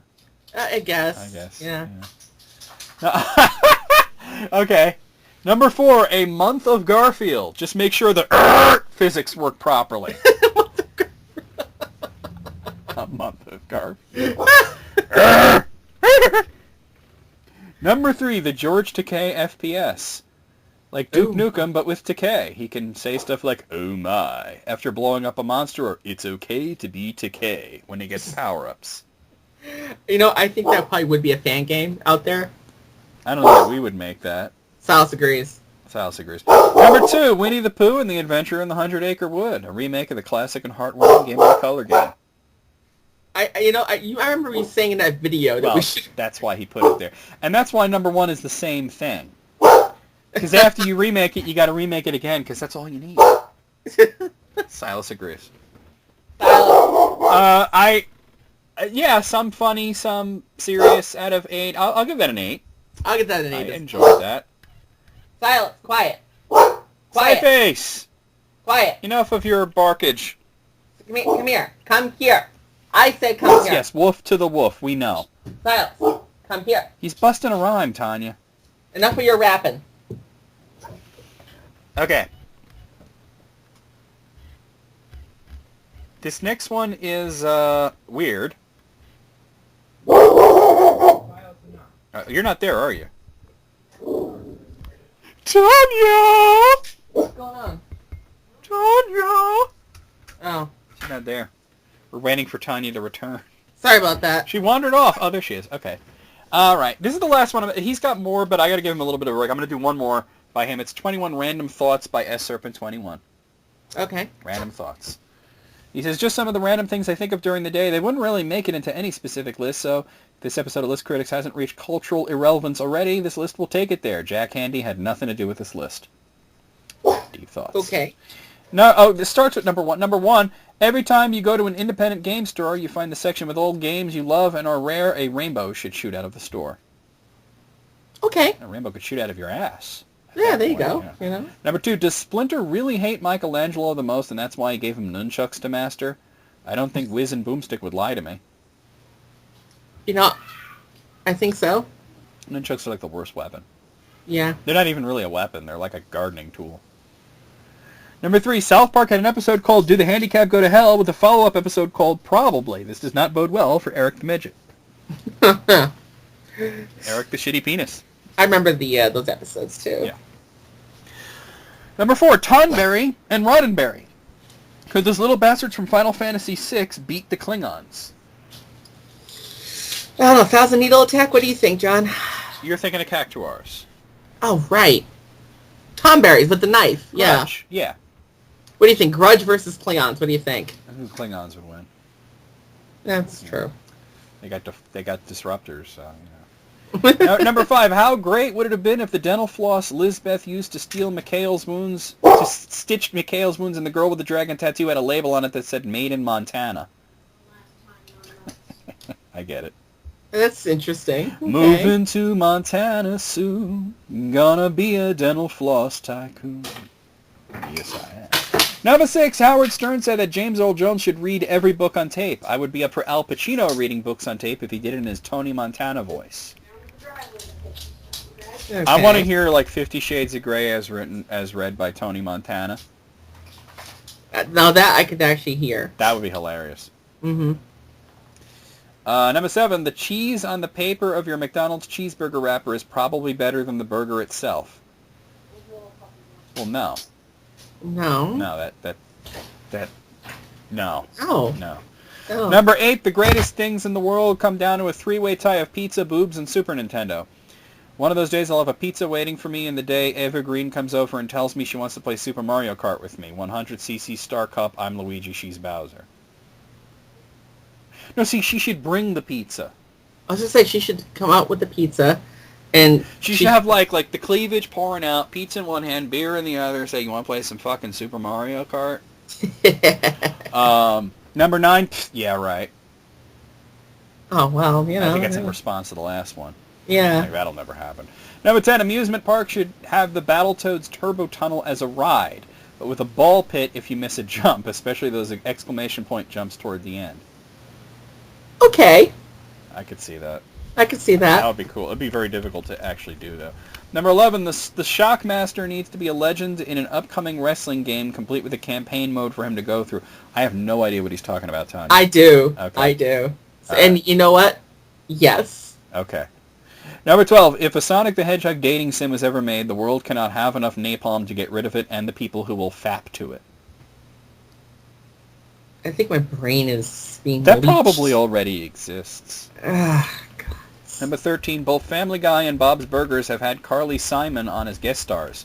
One was a total waste of time, and one had her sing and contribute something. I'm not surprised at which one did which. Okay. Was Carly Simon on Bob's Burgers? I don't know. I gotta look this up. I'm just gonna Google Carly Simon and Bob's Burgers. Yeah, wow. Oh, ain't that a thing? Okay, I'll have to see that one. Number 14, speaking of Bob's Burgers, had just how bad is Jimmy Pesto's pizza? Worse than a cheap frozen grocery store pizza? Well, I did see an episode of Kitchen Nightmares where the guy's pizza was so bad that in a taste test, the frozen pizza beat it. And he was still insisting that he had the best pizza in all of Denver, so... Well, if you're going to have the best pizza, you're going to have to just say it. It was pretty bad, dude. Just looking at it. Ugh. Number 15, who the hell uses a Phoenix down on a suplexable train? That defeats the purpose. Chris Benoit suplexes phantom trains in hell. Okay. Okay. We were supposed to laugh or what? I don't get that. I don't know. Number 16, I'm in a huge minority. I think John Aston's Riddler was better than Frank Gorshin's. I don't think people care. I think that they you just think of Frank Gorshin more because he played the Riddler more. Number 17, Captain Picard doesn't need phasers to win a fight. He needs a giant speaker like the one the Blues Brothers had, strap it on top of the Enterprise, and he could talk to the universe as the Enterprise flies around. He could end all wars that way. Well... That would be a thing if there was, like, sound in space. Yeah, if there was sound in space. Yeah, but shit. there isn't. You can't hear shit in space. No. Number 18, I never did hear Krusty the Clown complaining about the breasts. Very, very specific reference there. Yes. Number 19, Far Cry 3, where the bad ending is good and the good ending is bad. I never played Far Cry, so I couldn't tell you. I know what he's talking about, though. Number 20, the world can never have enough Zelda 2 playthroughs. There should be a YouTube 2 devoted to them. Zelda 2. I know Jesse would agree to that. Yeah, Jesse would agree to that, yeah. And what are you doing, Tanya? Sorry. What are you doing? I had to check out something. Yeah, I'm sure you did. And finally, number 21, will Jerry Seinfeld ever incorporate upside-down bagels in his act? What's the deal with upside-down bagels? I can't put butter or cream cheese on them, and if I do, it dribbles off. Who are these people who eat them? Yes. Yes. See what you've done, Tanya? Yes. See what you've done? Yes. All right, I got to give it a pretty high score just for that. 20 out of 21. I'm going to say 20. I'm going to say 21 out of 21. 21? Just because of the last one. Shit. Let's acknowledge the horror of upside down bagels. Upside down bagels are evil incarnate, okay? There's nothing more evil than an upside down bagel.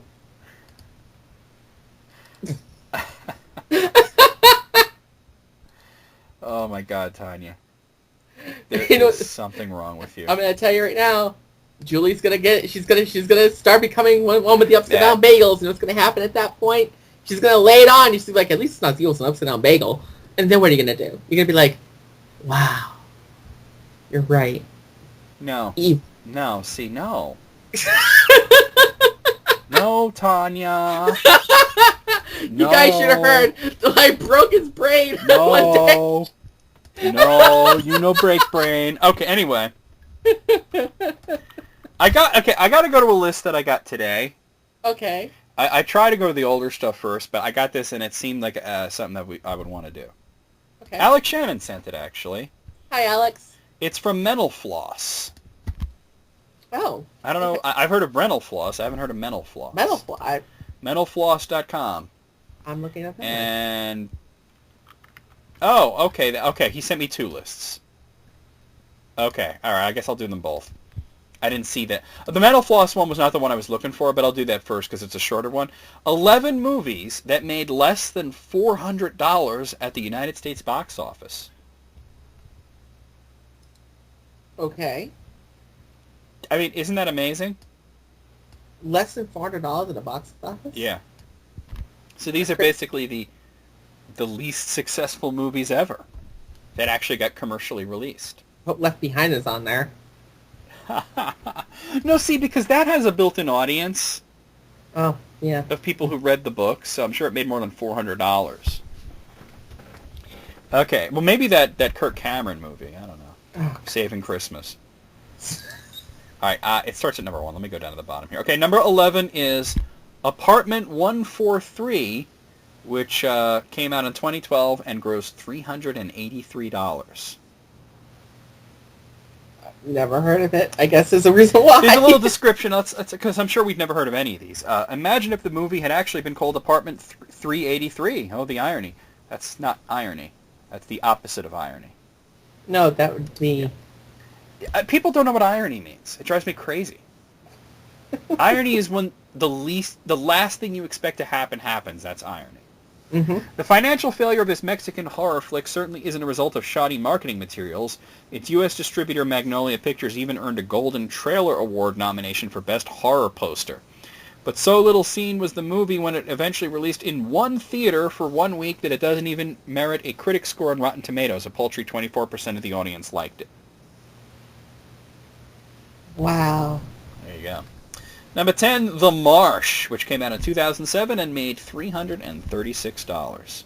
That's way too much money for a film, you know. Less than 1 month after he accepted a Best Actor Oscar for his portrayal of Idi Amin in The Last King of Scotland, Forrest Whitaker was making news of a different sort when the supernatural thriller he starred in alongside Gabrielle Anwar was released in one theater for 3 days and recouped less than 0.005% of its $7 million budget. As the film's tagline stated, you can bury the past, but sometimes the past won't stay buried. Okay. If you spend $7 million making a movie, why would you only release it in one theater? I don't know. It's got to be a fuck you to somebody, you know what I mean? I'm sure. Number 9 is Trojan War, which came out in 1997 and grossed $309. Wow. 2 years after she became a series regular on Party of Five, Jennifer Love Hewitt... Oh, well, that explains it. Jennifer Love Hewitt starred in this rom-com turkey that could roughly be considered a teenage version of Martin Scorsese's After Hours.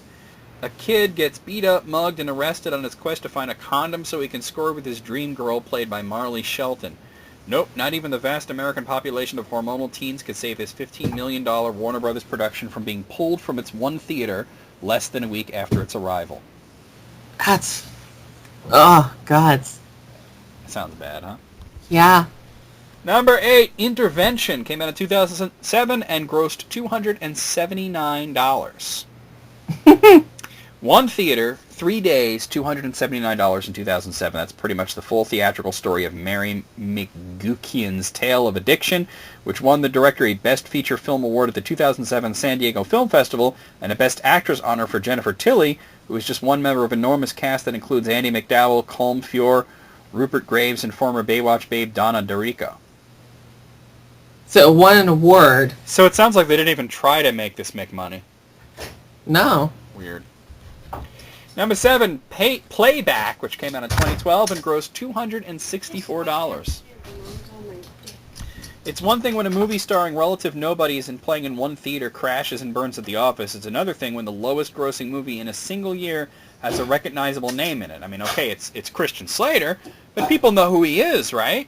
Yeah, Apparently not enough to merit this rip-off of The Ring, which cost $7.5 million to make, even a nicely rounded $300 in its one theater run. Oh, and we should mention that the first $252 was made in its opening weekend, meaning that it earned just $12 in the week that followed. The good news for Netflix streaming customers is they could watch it for themselves and decide. It's actually on Netflix. There you go. It's on Netflix. Yeah. Number 6 is called Pretty Village, Pretty Flame. It came out in 1998, and it made $211. The 1996 Yugoslavian film Pretty Village, Pretty Flame proves that hit films don't necessarily translate from continent to continent.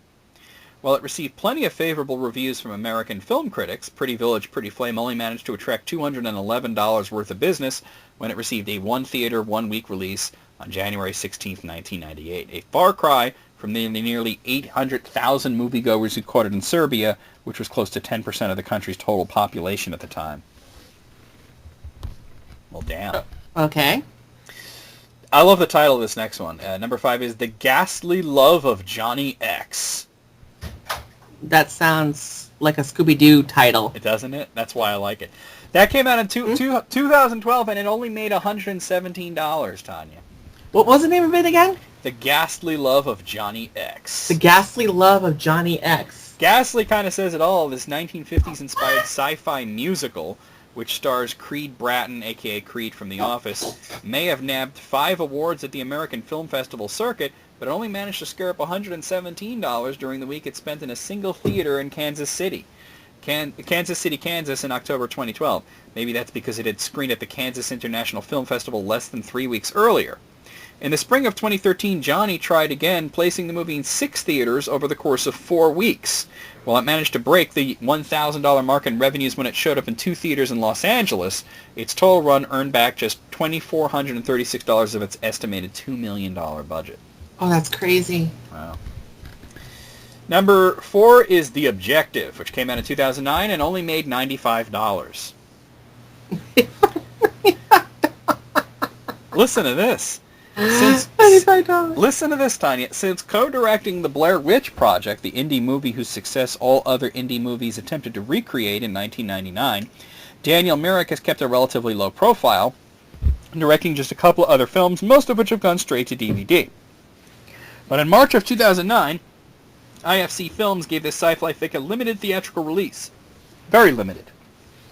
It spent a week in just one theater in New York where it earned a grand total of $95.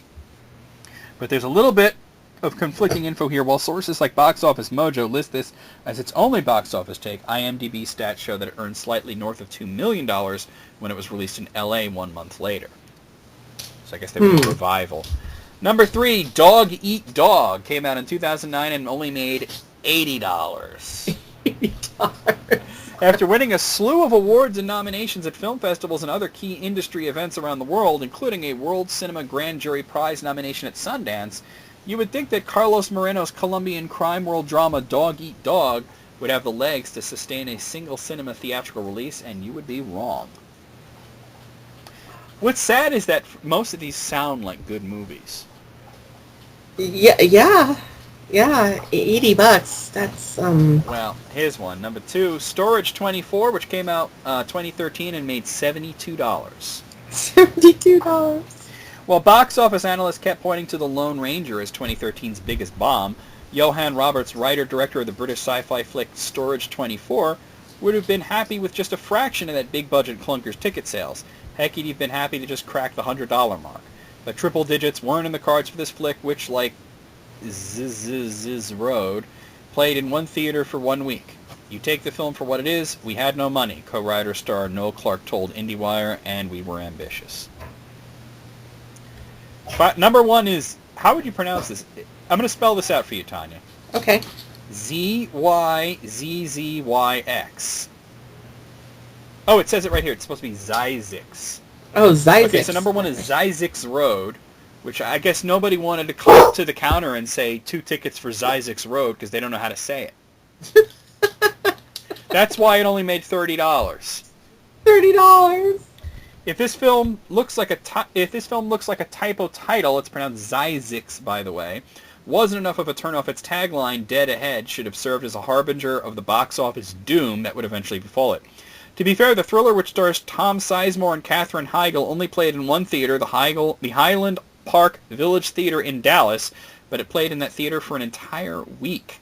By the time its run had ended, 6 people had seen it for a grand total of $30 in ticket sales, making it the lowest grossing movie of all time. Yes, even still today. This dubious honor became a key part of the marketing plan when the title was acquired by Go Digital for distribution in 2012, with the company's marketing director telling The Hollywood Reporter, "I am confident it will make us more than $30. Holy shit. $30. I wonder how much it costs. I want to know the budget. Like a few mil. $35. $35. Wow. Okay, That's crazy. so out of 11, I would say 11. That was very interesting. I agree. 11. Very, very interesting. Okay.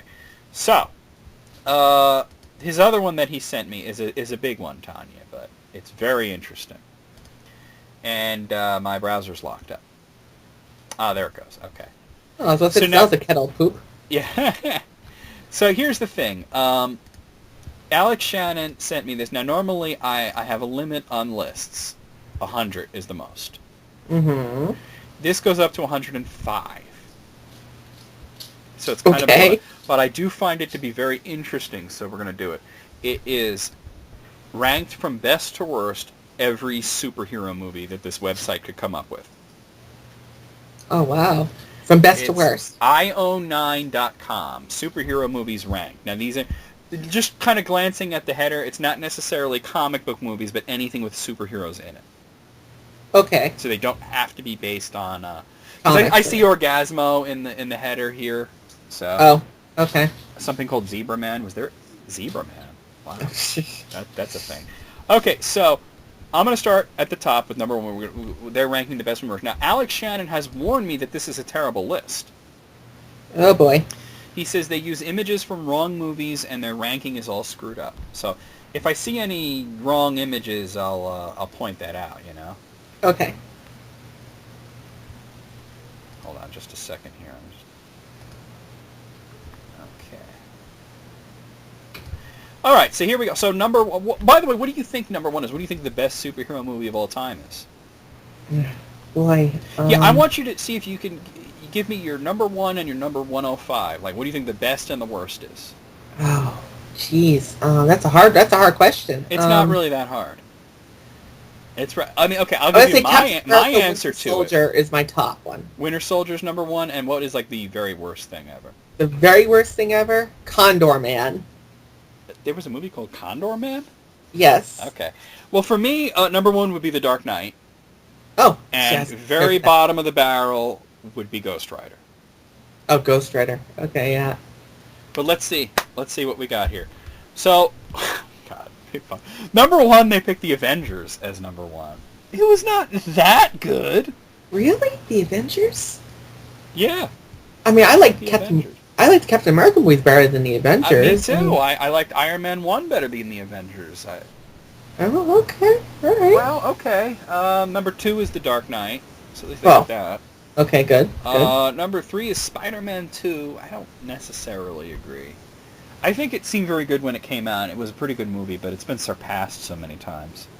Yeah, I don't agree with that. Number four is the first Superman. Oh, well. It was good, yeah. It still stands up, so yeah. Number five, Guardians of the Galaxy. That was pretty fucking awesome. That was an awesome movie. Pretty fucking awesome. Number six, Hellboy. Oh, yeah, another awesome movie. I liked it a lot. Hellboy 2 is way better than Hellboy 1. Hellboy 2 is awesome. Yeah. So why would Hellboy be number 6 on this list? You're saying that Hellboy is better than the Winter Soldier. What the fucking fuck is that?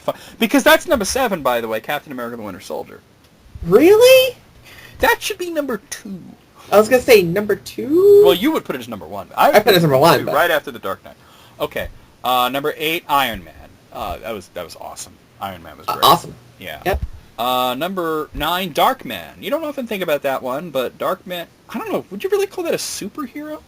I would call it I would call that a movie. horror revenge movie. I hated that movie. Oh, I like Darkman. I didn't like the sequels, though. I hated that movie. Number 10, X-Men. Oh, like the original X-Men? Oh, no. Okay. I mean, it was good, but what about Days of Future Past and First Class, which were and X-Men 2? I thought First Class is one of the best X-Men movies ever. I love that movie. I think it's like hard to pick between First Class and Days of Future Past, but they're both right there, way above the first movie. Absolutely, yeah. Batman Begins. Great movie, but not better than The Dark Knight Rises. Not better than Dark Knight Rises. Number 12. I haven't seen any wrong pictures yet.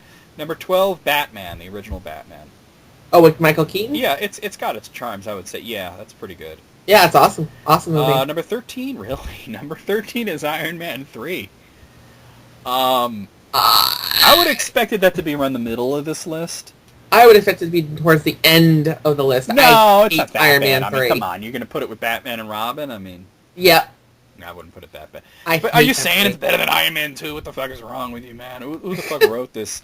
Number 14, The Crow.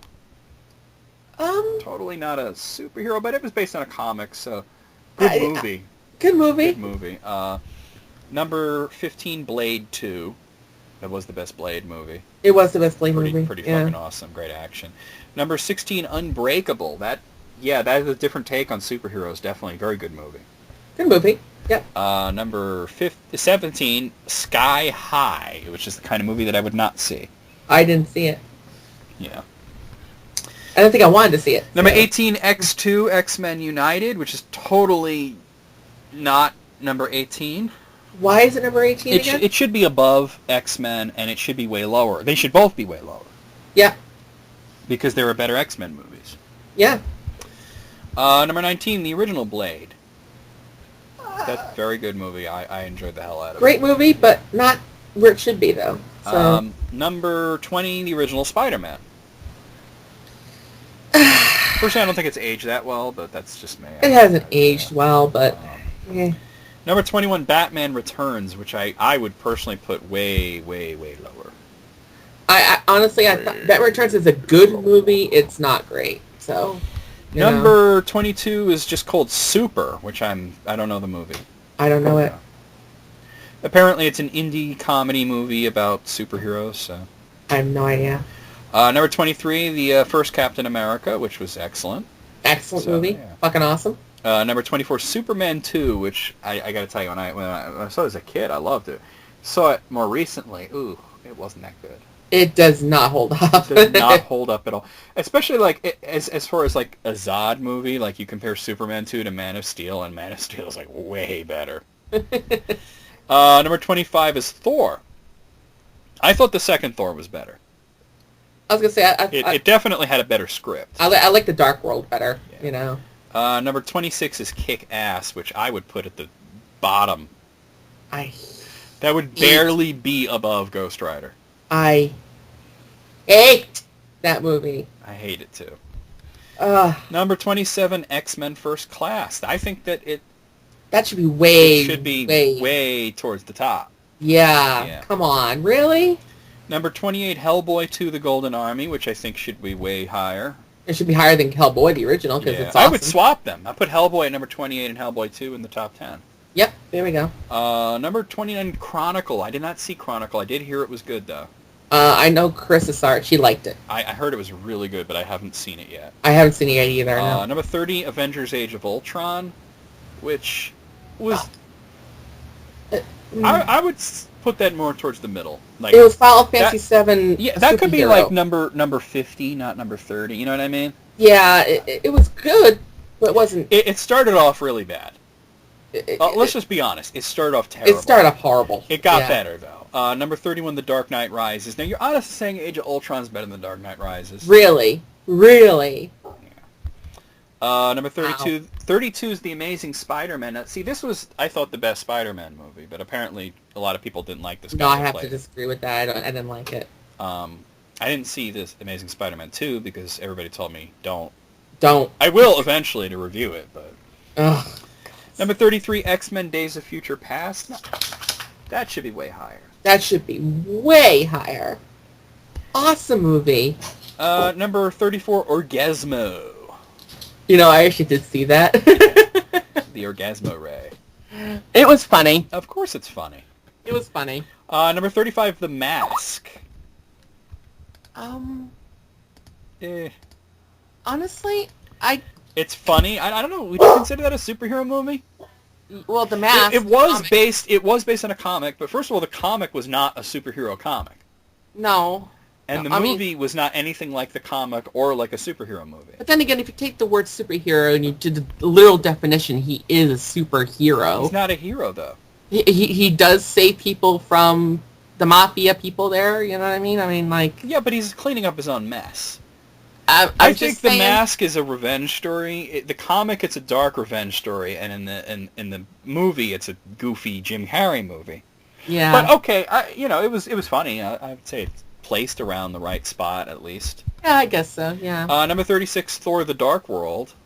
I think that should be I way thought it was higher. way higher. Yeah. Yeah. Number 37 is The Specials, which I've never heard of. Never heard of it. Okay. There's some guy who's like dressed up as Nightcrawler. It looks like, I don't know. You got me. Some guy with blue makeup. Number 38, Man of Steel. Should be higher. Polarizing. I know it's polarizing, but it should be higher. I enjoyed it. Number 39, Batman the movie, the 60s one. You just recently watched this. I just recently rewatched that, actually. It is extremely funny. If you go into it the right mindset, you'll have a good time. But you know what the thing is? You don't even need to, because in the beginning it tells you what the mindset's supposed to be. Yeah, it's true. Like, yeah. there's basically a disclaimer at the beginning that basically says this movie is fucking ridiculous. So just sit back and relax. Here's one I've never actually seen. This is the first superhero movie, number 40, Superman and the Mole Men. Oh, wow. I've never seen it, though. Never seen it, no. I should try and get a copy of that one day. Number 41, oh no. Oh, no. No. Punisher Warzone. Fuck Okay, you. First off, this is the first Punisher movie we're seeing on here. Therefore, they're saying it's the best of the 3 Punisher movies. Fuck. Secondly, if I had remembered Punisher Warzone when we were talking about what is the worst superhero movie, I would put it there. So I'm going to say no, it is worse than Ghost Rider. I didn't remember it. I saw this in the theaters and nearly walked out. Oh, God, that movie. Should ask for a refund. Seriously, right? So bad. Why is it so high? I mean, It should be number 106. All right, number 42 is Swamp Thing, and I see what Alex Shannon means because that is a picture from the Swamp Thing sequel. Well, But I liked Swamp Thing. I liked it. It wasn't great, but I liked it. Number 43, The Rocketeer. I did not like The Rocketeer. I didn't care for it, you know. Number here nor there. 44 is a movie that should be way up on this list. Is Watchmen. Oh, that should be higher. Yeah, it didn't live up to the book, but what can? Well, I mean, You know. especially with the imagination it evokes, you know. Number 45 is Mystery Men. I thought that was pretty funny. I enjoyed that movie. If I see it on, I'll watch it. Number 46 is the Punisher, the second one. That should be way higher. I mean, that was good. That should be. Warzone was just a piece of shit, though. Worse. Number 47, The Green Hornet. I did not see The Green Hornet. I have. I mean, how bad was it? Come on, tell me. It had to have been pretty bad. I would say it's up there with Warzone. But No. Wow. Number 48, The Incredible Hulk. The Incredible. Which one? Just The Incredible Hulk. Now, here's the thing. I believe that number 48 is about right for this movie, but now we're saying we haven't seen Hulk on the list. Oh, right. Yeah. So they're in the camp that it's bad, probably, which they're idiots then. See, I prefer Hulk over the Incredible By Hulk. far. Number 49 is Mr. India, which I guess is like the Indian Captain America. I guess. I don't know. Okay. Okay.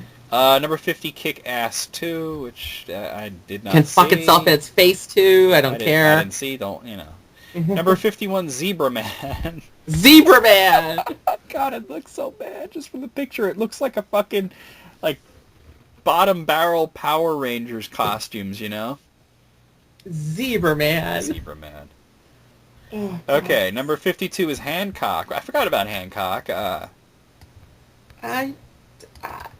It got kind of confusing after a while. Yeah. Like, what are they doing? What is this shit? What? I think it was definitely better than some of the movies on there. I mean... Number 53, Ghost Rider Spirits of Vengeance. Now, I haven't seen it, because I detested the first one, but let me tell you, how the hell did they make a sequel? I'm going to tell you right now, John. Did Nicolas Cage just pay for the whole movie himself? I'm going to tell you right now, John. Take the first one. What you know about the first one, right? One of the worst things I've ever seen in my life. One of the worst things you've ever seen, right, John? Yeah. Double it. No, there's no way it's twice as bad. Double it. Well. Number 54, Amazing Spider-Man 2. I would expect this to be a lot lower based on what I've heard, but I did not see it yet, so... It should be a lot lower. I hated that movie. Number 55 is Spawn. Middle of the list sounds about right for Spawn. Middle. It wasn't great. It wasn't terrible. I enjoy it if it's on TV. You know, I'll enjoy it. Yeah. Number 55, Daredevil. It was on the good side of bad. I mean, it was on the bad side of bad for me. I hate that movie. But number 57, shocking to see this so low, is Iron Man 2. I think Iron Man 2 and 3 need to switch spots on this list. Yeah, absolutely. No, I didn't even think of this one. Number 58, The Toxic Avenger. Oh, jeez. Don't think... I don't know. How do you even rank something like that? I couldn't rank it, honestly. No, yeah. Number 59, Hero at Large. Never heard of it. A movie that I forgot existed. I think what it was John Ritter was like, he was an actor who was hired to play a superhero, but then he actually becomes a superhero. That's different. It's pretty ridiculous. It's very 80s. Number 60, HK Forbidden Superhero. Never heard of it. I don't want to look at this picture anymore, so I'm going to kind of move down a little on the list. Number 61 is The Phantom. That was a terrible adaptation of The Phantom. I don't think I ever saw it. With Billy Zane. Nope, never saw it. It was bad. It was really I'll just go with that. Number 62, you mentioned this Condor Man. Condor Man. Wow. I watched that when I was a kid. You know what, actually, okay, I just want to say something. Because they're being pretty loose into what they consider a superhero movie. You know what we haven't seen on this list, Tanya? What? Which probably should be top 5 is Birdman. Oh, Birdman. If you're going to include that John Ritter thing that I just mentioned a little while ago, Birdman should have been on here, and it should have been like number 2 or 3. 2 or 3. Yeah. What a fantastic... But I don't think... I hope it's not on this list, because if it's this low, then I'd be pissed off. Number 63 is Defendor, which I've never heard of. I guess it's a comedy with Woody Harrelson. No idea. Number 64 is Krish 3, which is another Indian superhero movie. Bully for you. the chick in it looks like Commander Cleavage. Oh. Okay. Yeah. Number 65 is Hulk. I think they can go fuck their own dicks somehow. Seriously? I'd put Hulk like top 20, to be honest. Hulk is a... Yeah. I love that movie. Number 66, Constantine. You know, I kind of enjoyed Constantine, actually. Actually, I'd put Constantine a bit higher. I enjoyed Constantine. Yeah. Maybe 30s or 40s. 30s, yeah. Number 67, The Wolverine. I would also put that one higher. I'd say like 40s. The Wolverine was really good. Number 68 is Fantastic Four.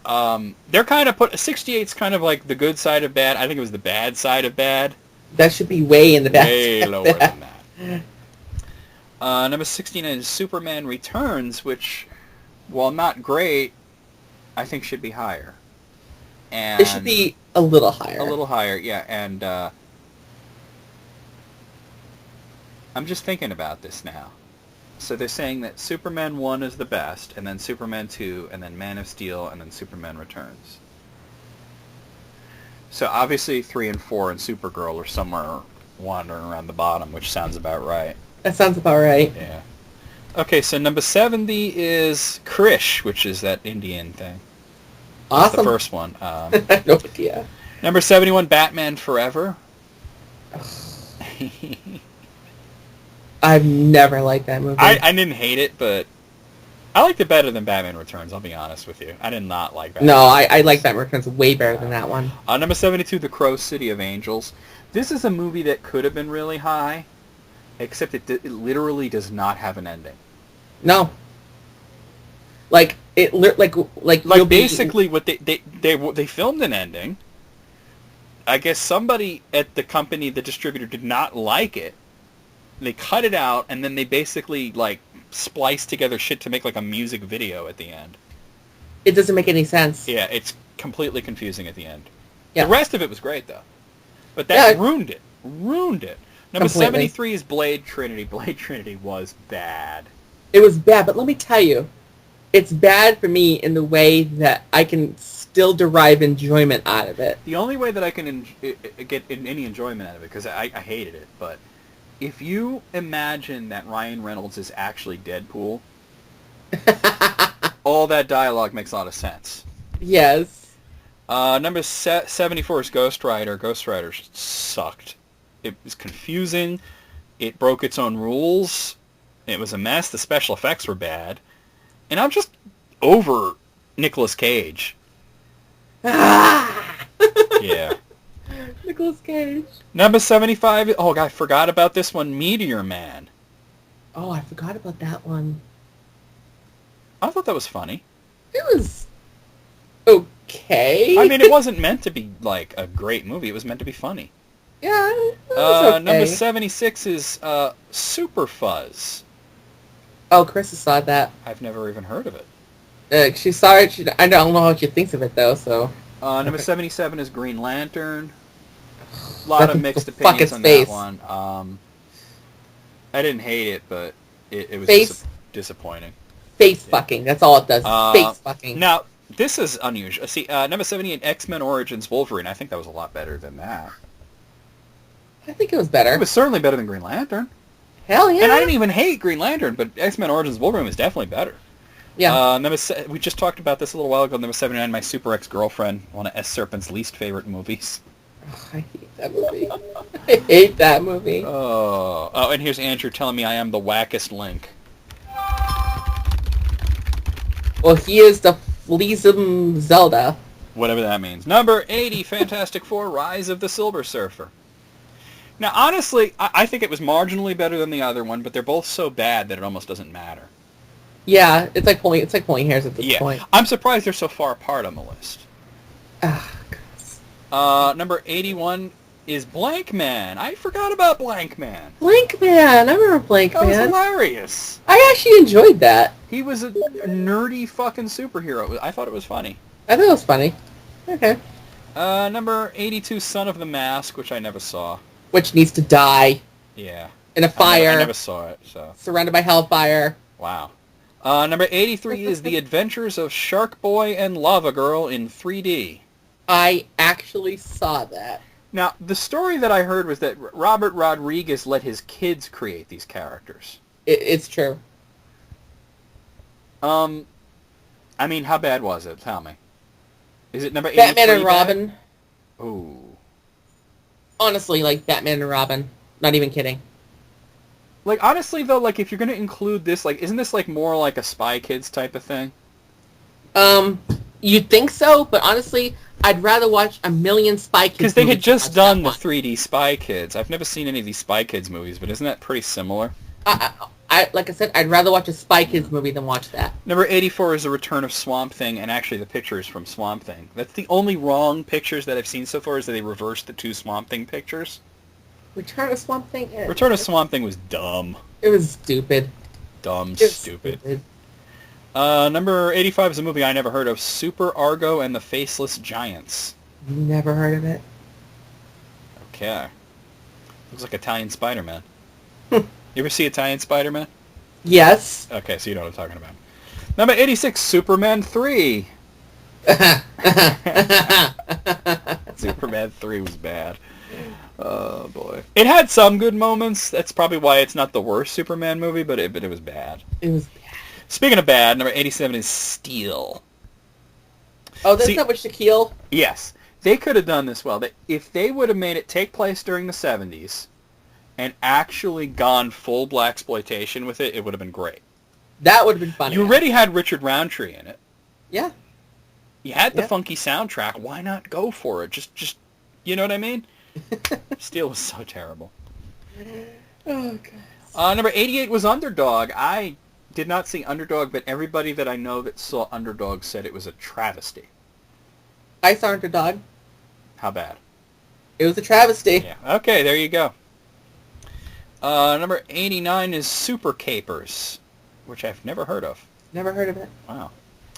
Number 90 was Elektra. Carissa loves that movie. Elektra is like a made-for-TV movie that somehow wound up in theaters. Carissa loves that movie. Not only is didn't it seem like a made-for-TV movie that was made like in the late 80s? Yes. And somehow it wound up on the big screen in like, what was it, like 2007? I mean, like, if it was like a TV movie, it'd be a lot better. If it was like a bad sci-fi movie, like, that came out in the 90s, maybe it would be watchable. Number 91, oh my god, I forgot about this one, Jonah Hex. Jonah Hex was so fucking terrible. I didn't see that. Don't. I'm not gonna. Don't. It's incomprehensible, Tanya. Oh, God. Number 92, Spider-Man 3. Fucking hate the movie. I don't know. Hate the movie. I don't know if that's the right placement for it, but it is definitely bad. Oh, God. Why are you I'm thinking, singing? like, I hated Spider-Man 3, but there's other movies that came before it that I hated more. You know what I'm saying? Like, I definitely hated Kick-Ass more than Spider-Man. I definitely hated Ghost Rider more than Spider-Man 3. Why is he singing? Why? Did he sing? I remember him dancing. I don't remember singing. It's singing and dancing on the tabletop there. Number 93 is The Puma Man. The what? The Puma Man. Never heard of it. I saw it on Mr. Science Theater 3000. That's how bad it was. So. Oh, speaking of terrible movies, number 94, X-Men The Last Stand. The movie that never happened. You mean the movie that never happened, but that nearly destroyed an entire franchise? Yeah. Dude, I mean, it literally never happened at this point. No, because I mean... they're reintroducing a lot of those characters. Like, Colossus is going to be in Deadpool. Mm-hmm. What's that other idiot that was in this? Oh, Angel is going to be in X-Men Apocalypse. Yeah. So that tells you right there. Yeah. Number 95 is Supergirl, the first movie I saw that I thought was so bad it was good. Yeah. I remember your review of Supergirl, too. By the way, could they have found a less attractive picture? Oh, which one did they use? I got to show you this picture of Helen Slater. I thought she looked pretty good in the movie for the most part, but this one picture is like they caught her on a bad day or something. Look at this. Oh, God. You could see her ribs, like she's sucking up. I don't know what she's doing. Her legs look all weird. I don't know what's going on there. Is that photoshopped or something? I don't remember her standing in front of a Popeyes either. No, that's photoshopped. Yeah. Is that even from the movie? No. I don't know. It might have been a lot of these are promotional pictures, though. It might have been a promotional picture. It's the worst promotional picture I've ever seen, if that's the case. Supergirl. Number 96 is Zoom, which had Tim Allen in it. That's enough for me not to see it. No, I won't see it. Thanks. Yeah. Number 97 is Rat Think a Boo Boo. Right. I have no idea. I'm going to move on. Number 98 is The Batwoman, which has nothing to do with the DC Comics Batwoman. Never seen it. It was a Mexican spoof of the 60s Batman. Oh, God, I can't even think about that. The Batwoman. Number 99 is The Spirit, which was disgustingly bad. Never heard of it. You know what's not on this list? What? Sin City. Oh, Sin City, yeah. I guess they didn't really consider that a superhero movie. Well, I mean, it was like a crime thriller, but there's nobody heroes in that movie. Yeah, but it was based on a comic. I mean, some of these aren't really about superheroes anyway. So, number 100, Catwoman. Catwoman was bad. Okay, again, like I said before, the only reason why I can enjoy this movie is because Halle Berry, Catwoman. Well, and I'll tell you what I said the other day when we were talking about Catwoman not too long ago, actually. Roger Ebert said there were three good things about Catwoman: Halle Berry's face, Halle Berry's body, and Halle Berry's costume. Number 101 is superhero movie. You know, I've heard of that, but I never saw it. It was one of the, date movie, disaster movie, scary movie, all that shit. Number 102, Howard the Duck. Howard the Duck was terrible. Like, again, not really a superhero movie, but you see what I mean? Like, why would they... It seems like the criteria is very strange. What do you think about them doing a new Howard the Duck movie? I would love for them to do a new Howard the Duck movie and actually get it right. Wow. Okay. Actually get it right. I mean, did you see his little cameo at the end of Guardians of the Galaxy? I did. You Yeah. laughed. It was funny, right? And Yeah. especially Seth Green is the voice. That could work. That could work. Number 103, Batman and Robin. Why isn't that 105? Well, because there's two worse ones, apparently. Oh God. Number 104 is Superman 4, The Quest for Peace. Nuclear Man. That's all I can say about that. Is it worse than Batman and Robin? It might be. I haven't That's watched a tough call. Oh wow. See, I think Batman and Robin is worse because Superman 4, The Quest for Peace came out in like the 90s where looking like that was something almost normal. But Batman and Robin came out in the late 90s when they should have known better. It was like 1998, Batman and Robin. Yeah, I'd have to give the nod to Batman and Robin being worse. Yeah. And the worst one, number 105, is Super Babies, Super Geniuses Part 2. I mean, the first one wasn't a superhero movie, but the second one kind of was, and wow. So bad. Wow. It doesn't even qualify as entertainment of any sort. Entertainment. Yeah, it's entertainment, exactly. Out of 105, the list wasn't as bad as Alex Shannon made it out to be. There were a lot of things I disagreed with, but there were also a lot of things I agreed with. So, I'm going to let... What do you say, Tanya? I have no idea what I'm going to say here. So Oh, God. I'm going to go with a 72. I'm going to go a little lower.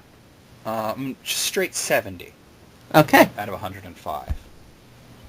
Because that is a thing. That is a thing. That happened. And it has happened. I mean, I didn't... Like I said, I just got that like a little while ago, actually, and I was like, oh, we should do that on the episode because it just... I am being flagged by the Rissa that I need to go pretty soon. Okay. So we'll wrap it. I was going to say we're going to wrap it up pretty soon anyway. Let me go into my email and see what else I got kind of like festering in there, you know? Festering. It's festering. Excuse me. Thirsting up along in my desk. Apparently my ferret wanted to say hi to everybody, so yeah. Okay. Hi, ferret. I don't know, man. Okay, let's see. No, I don't know. No. Oh, wait. I had something from Fuckosaurus Sex that might be kind of funny. Tanya. Oh, what is it? Fuckosaurus Sex. Still love that ID.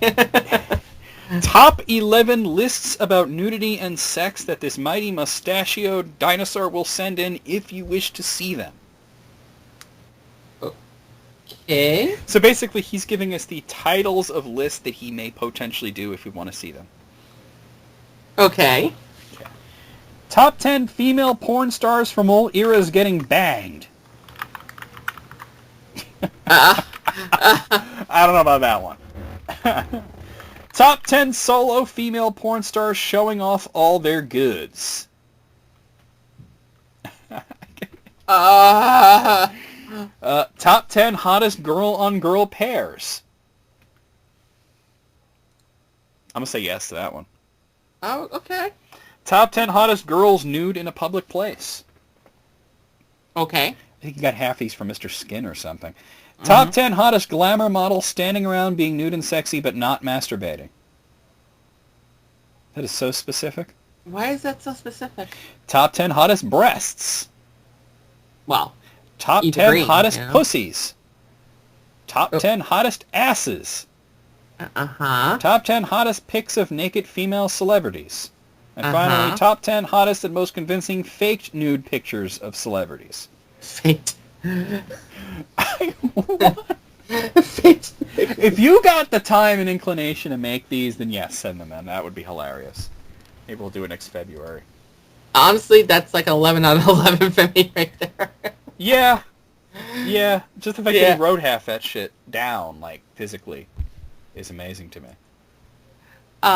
Hey, John, we have a mutual friend who's on Skype who I think we want to talk with after this is done. Are you talking about starts with an L? Yes. Okay. All right. Well, let me just get one more in here. Okay. Let's see.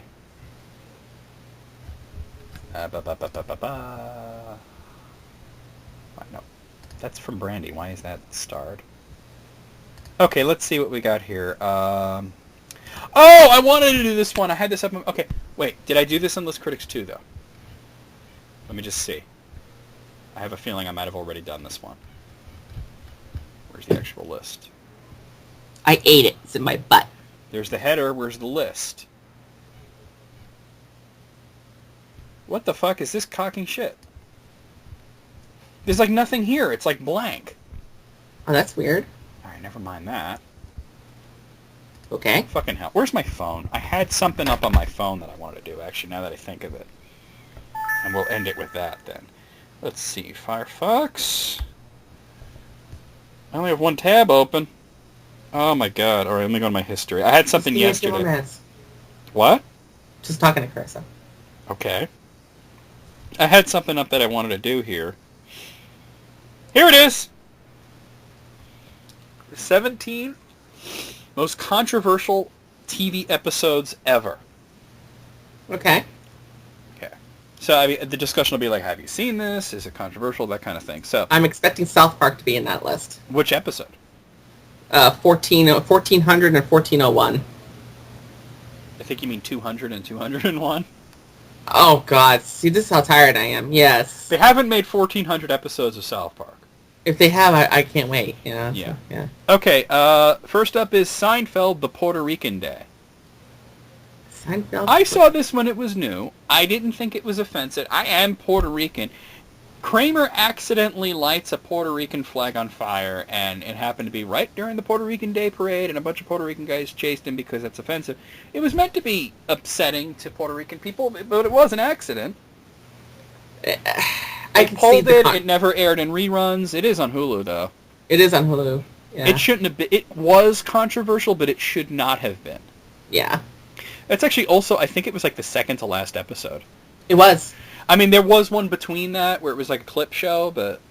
Yeah, that's not really an episode, though. The next one, Pokemon, The Legend of Dratini. Now, I don't watch Pokemon, Neither do I. so I'll have to read this to find out why it's controversial.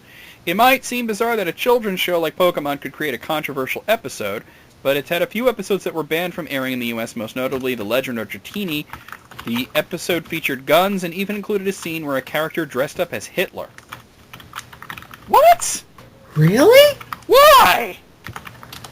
In what situation in the Pokemon universe would you need to dress up as Hitler? Wow. Next is Ellen, the puppy episode. The puppy episode. You would know from the name, but that is the one where she came out of the closet. Oh, yeah. Well, okay. I don't know how controversial it was. I mean, I guess everybody was talking about it, but it seemed to mostly be positive. Yeah, that's mostly positive. Game of Thrones, Breaker of Chains. Now, you watch Game of Thrones. Do you know why this one is, Breaker of Chains? Yeah. Oh, yes. Oh, the guy rapes his sister. The guy well, yeah. That's what it says here, yeah. But then again, there's so many rape scenes in Game of Thrones. Well, it says this, what's interesting is that they made it rapier than the book, because in the book, they wanted to fuck each other. Yeah, but in the TV show, they made it rapey. Yeah, well, because she actually was saying no, and well, she didn't say no in the book. No, she didn't. So they made it creepier than it needed to be. Yeah, I don't know why they did that. That's kind of a weird. Now, how could an episode of Mr. Rogers' Neighborhood be controversial? Because that's the next thing on here. Yeah, I know he flipped off people. Well, that was an accident, you know. Yeah. And he laughed about it. No. The episode was called Conflict. It says the Cold War was scaring everyone in the early 80s, even Mr. Rogers. In a week-long series of episodes entitled Conflict, King Friday becomes convinced that Corny the Beaver is stockpiling nuclear weapons. I don't remember this. I don't remember that either. I watched this show when I was little, and I don't remember nothing about that. Same here. Wow. Okay, Oh. I could see why that would be controversial. Yeah, that would definitely be controversial. Wow. I just remember Mr. Rogers being very wholesome. I don't remember nothing about nuclear weapons. From the show Skins, the episode Chris, not familiar, so I'll read this, When MTV attempted to adapt the popular British show Skins for the US, it quickly found out that it was in over its head. The famously raunchy show was huge in the UK, but the crass nature didn't go over well in the US. The episode Chris featured a teenage boy taking Viagra and running around a street naked. Both the show and MTV were losing sponsors rapidly as major publications questioned whether the episode violated pornography laws. Yeah, it was stupid. That's gross. Gross and stupid. By the way, did you send him a message or? I did. Okay, cool. I told him... Oh my god, Firefox on my phone just crashed. Let me just restart it. Crash! That's never happened before. Well, I know Firefox is denying Flash stuff.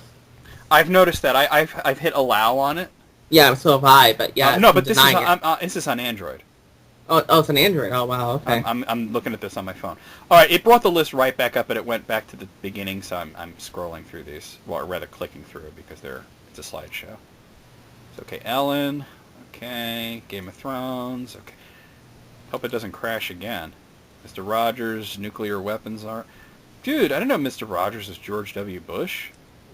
Or, I guess King Friday is George W. Bush. Okay, here we are. X-Files. The episode is called Home. Okay, now I've probably seen it, but let's see. I don't remember. Sci-fi show X-Files dealt with a lot of bizarre storylines, but the most disturbing for viewers was an episode about a backwoods family that practiced forced incest. Oh, that's not pleasant. Oh, gods. I did not see that one. I didn't see that one either. That's Game of Thrones right there. Yeah. South Park 200. There it is. Yeah, we don't even need to talk about why. I think everybody's seen it or heard of it. Mm-hmm. By the way, that episode is not on Hulu, and neither is 201.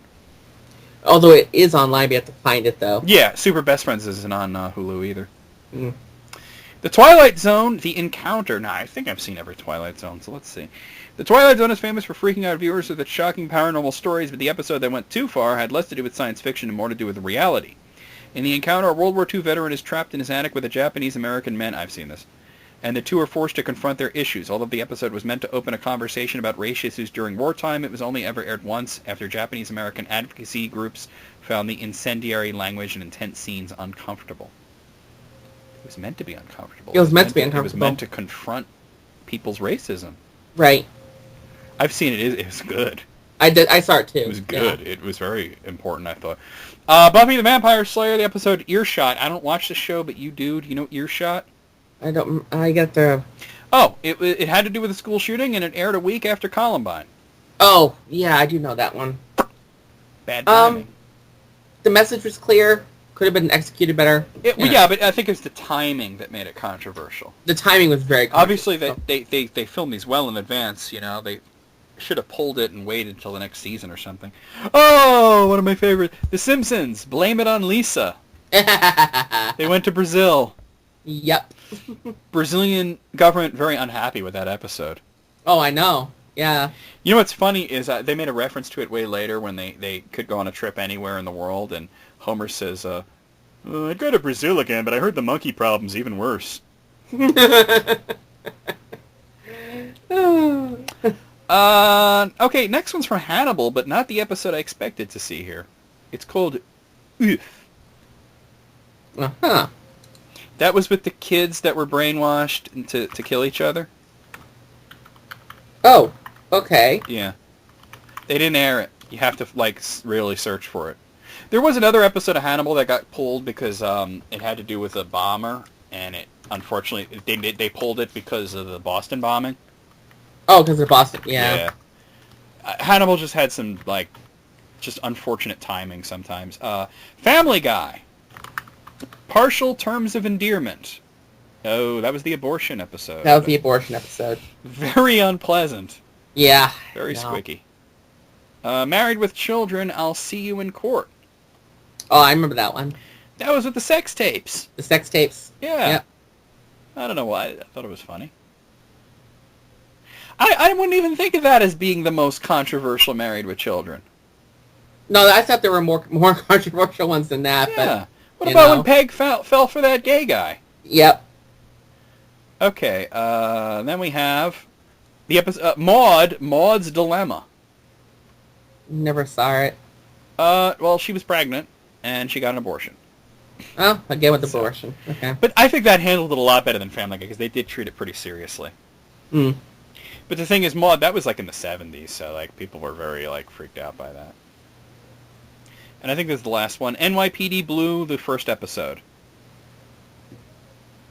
It was the first time you saw somebody's naked ass on a network show. Oh. Okay. So there you go. Okay. Okay, that's it. Out of 17, let's say 14 on that one. I'm gonna say 15. 15.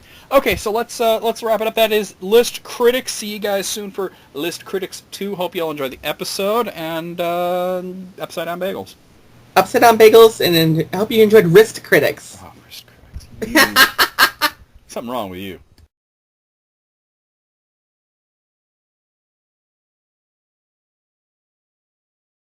All right, you ready, Tanya? Am I ready? Am I Yeah. ever ready for Wrist Critics? Wrist Wow. Critics. Is that like top 10 ways to masturbate? Wrist Critics. You know what? You should open with that, John. I think I'll end with that. I think I'll put that at the end. Wrist Critics. That's the best outtake ever. Okay, are you ready for I'm List re- Critics? I'm ready for Wrist Critics. You're not some stereotypical Japanese person from a movie. Wait, hold on a second. Why is it so dark in here? Let me turn the light on. I thought it was on.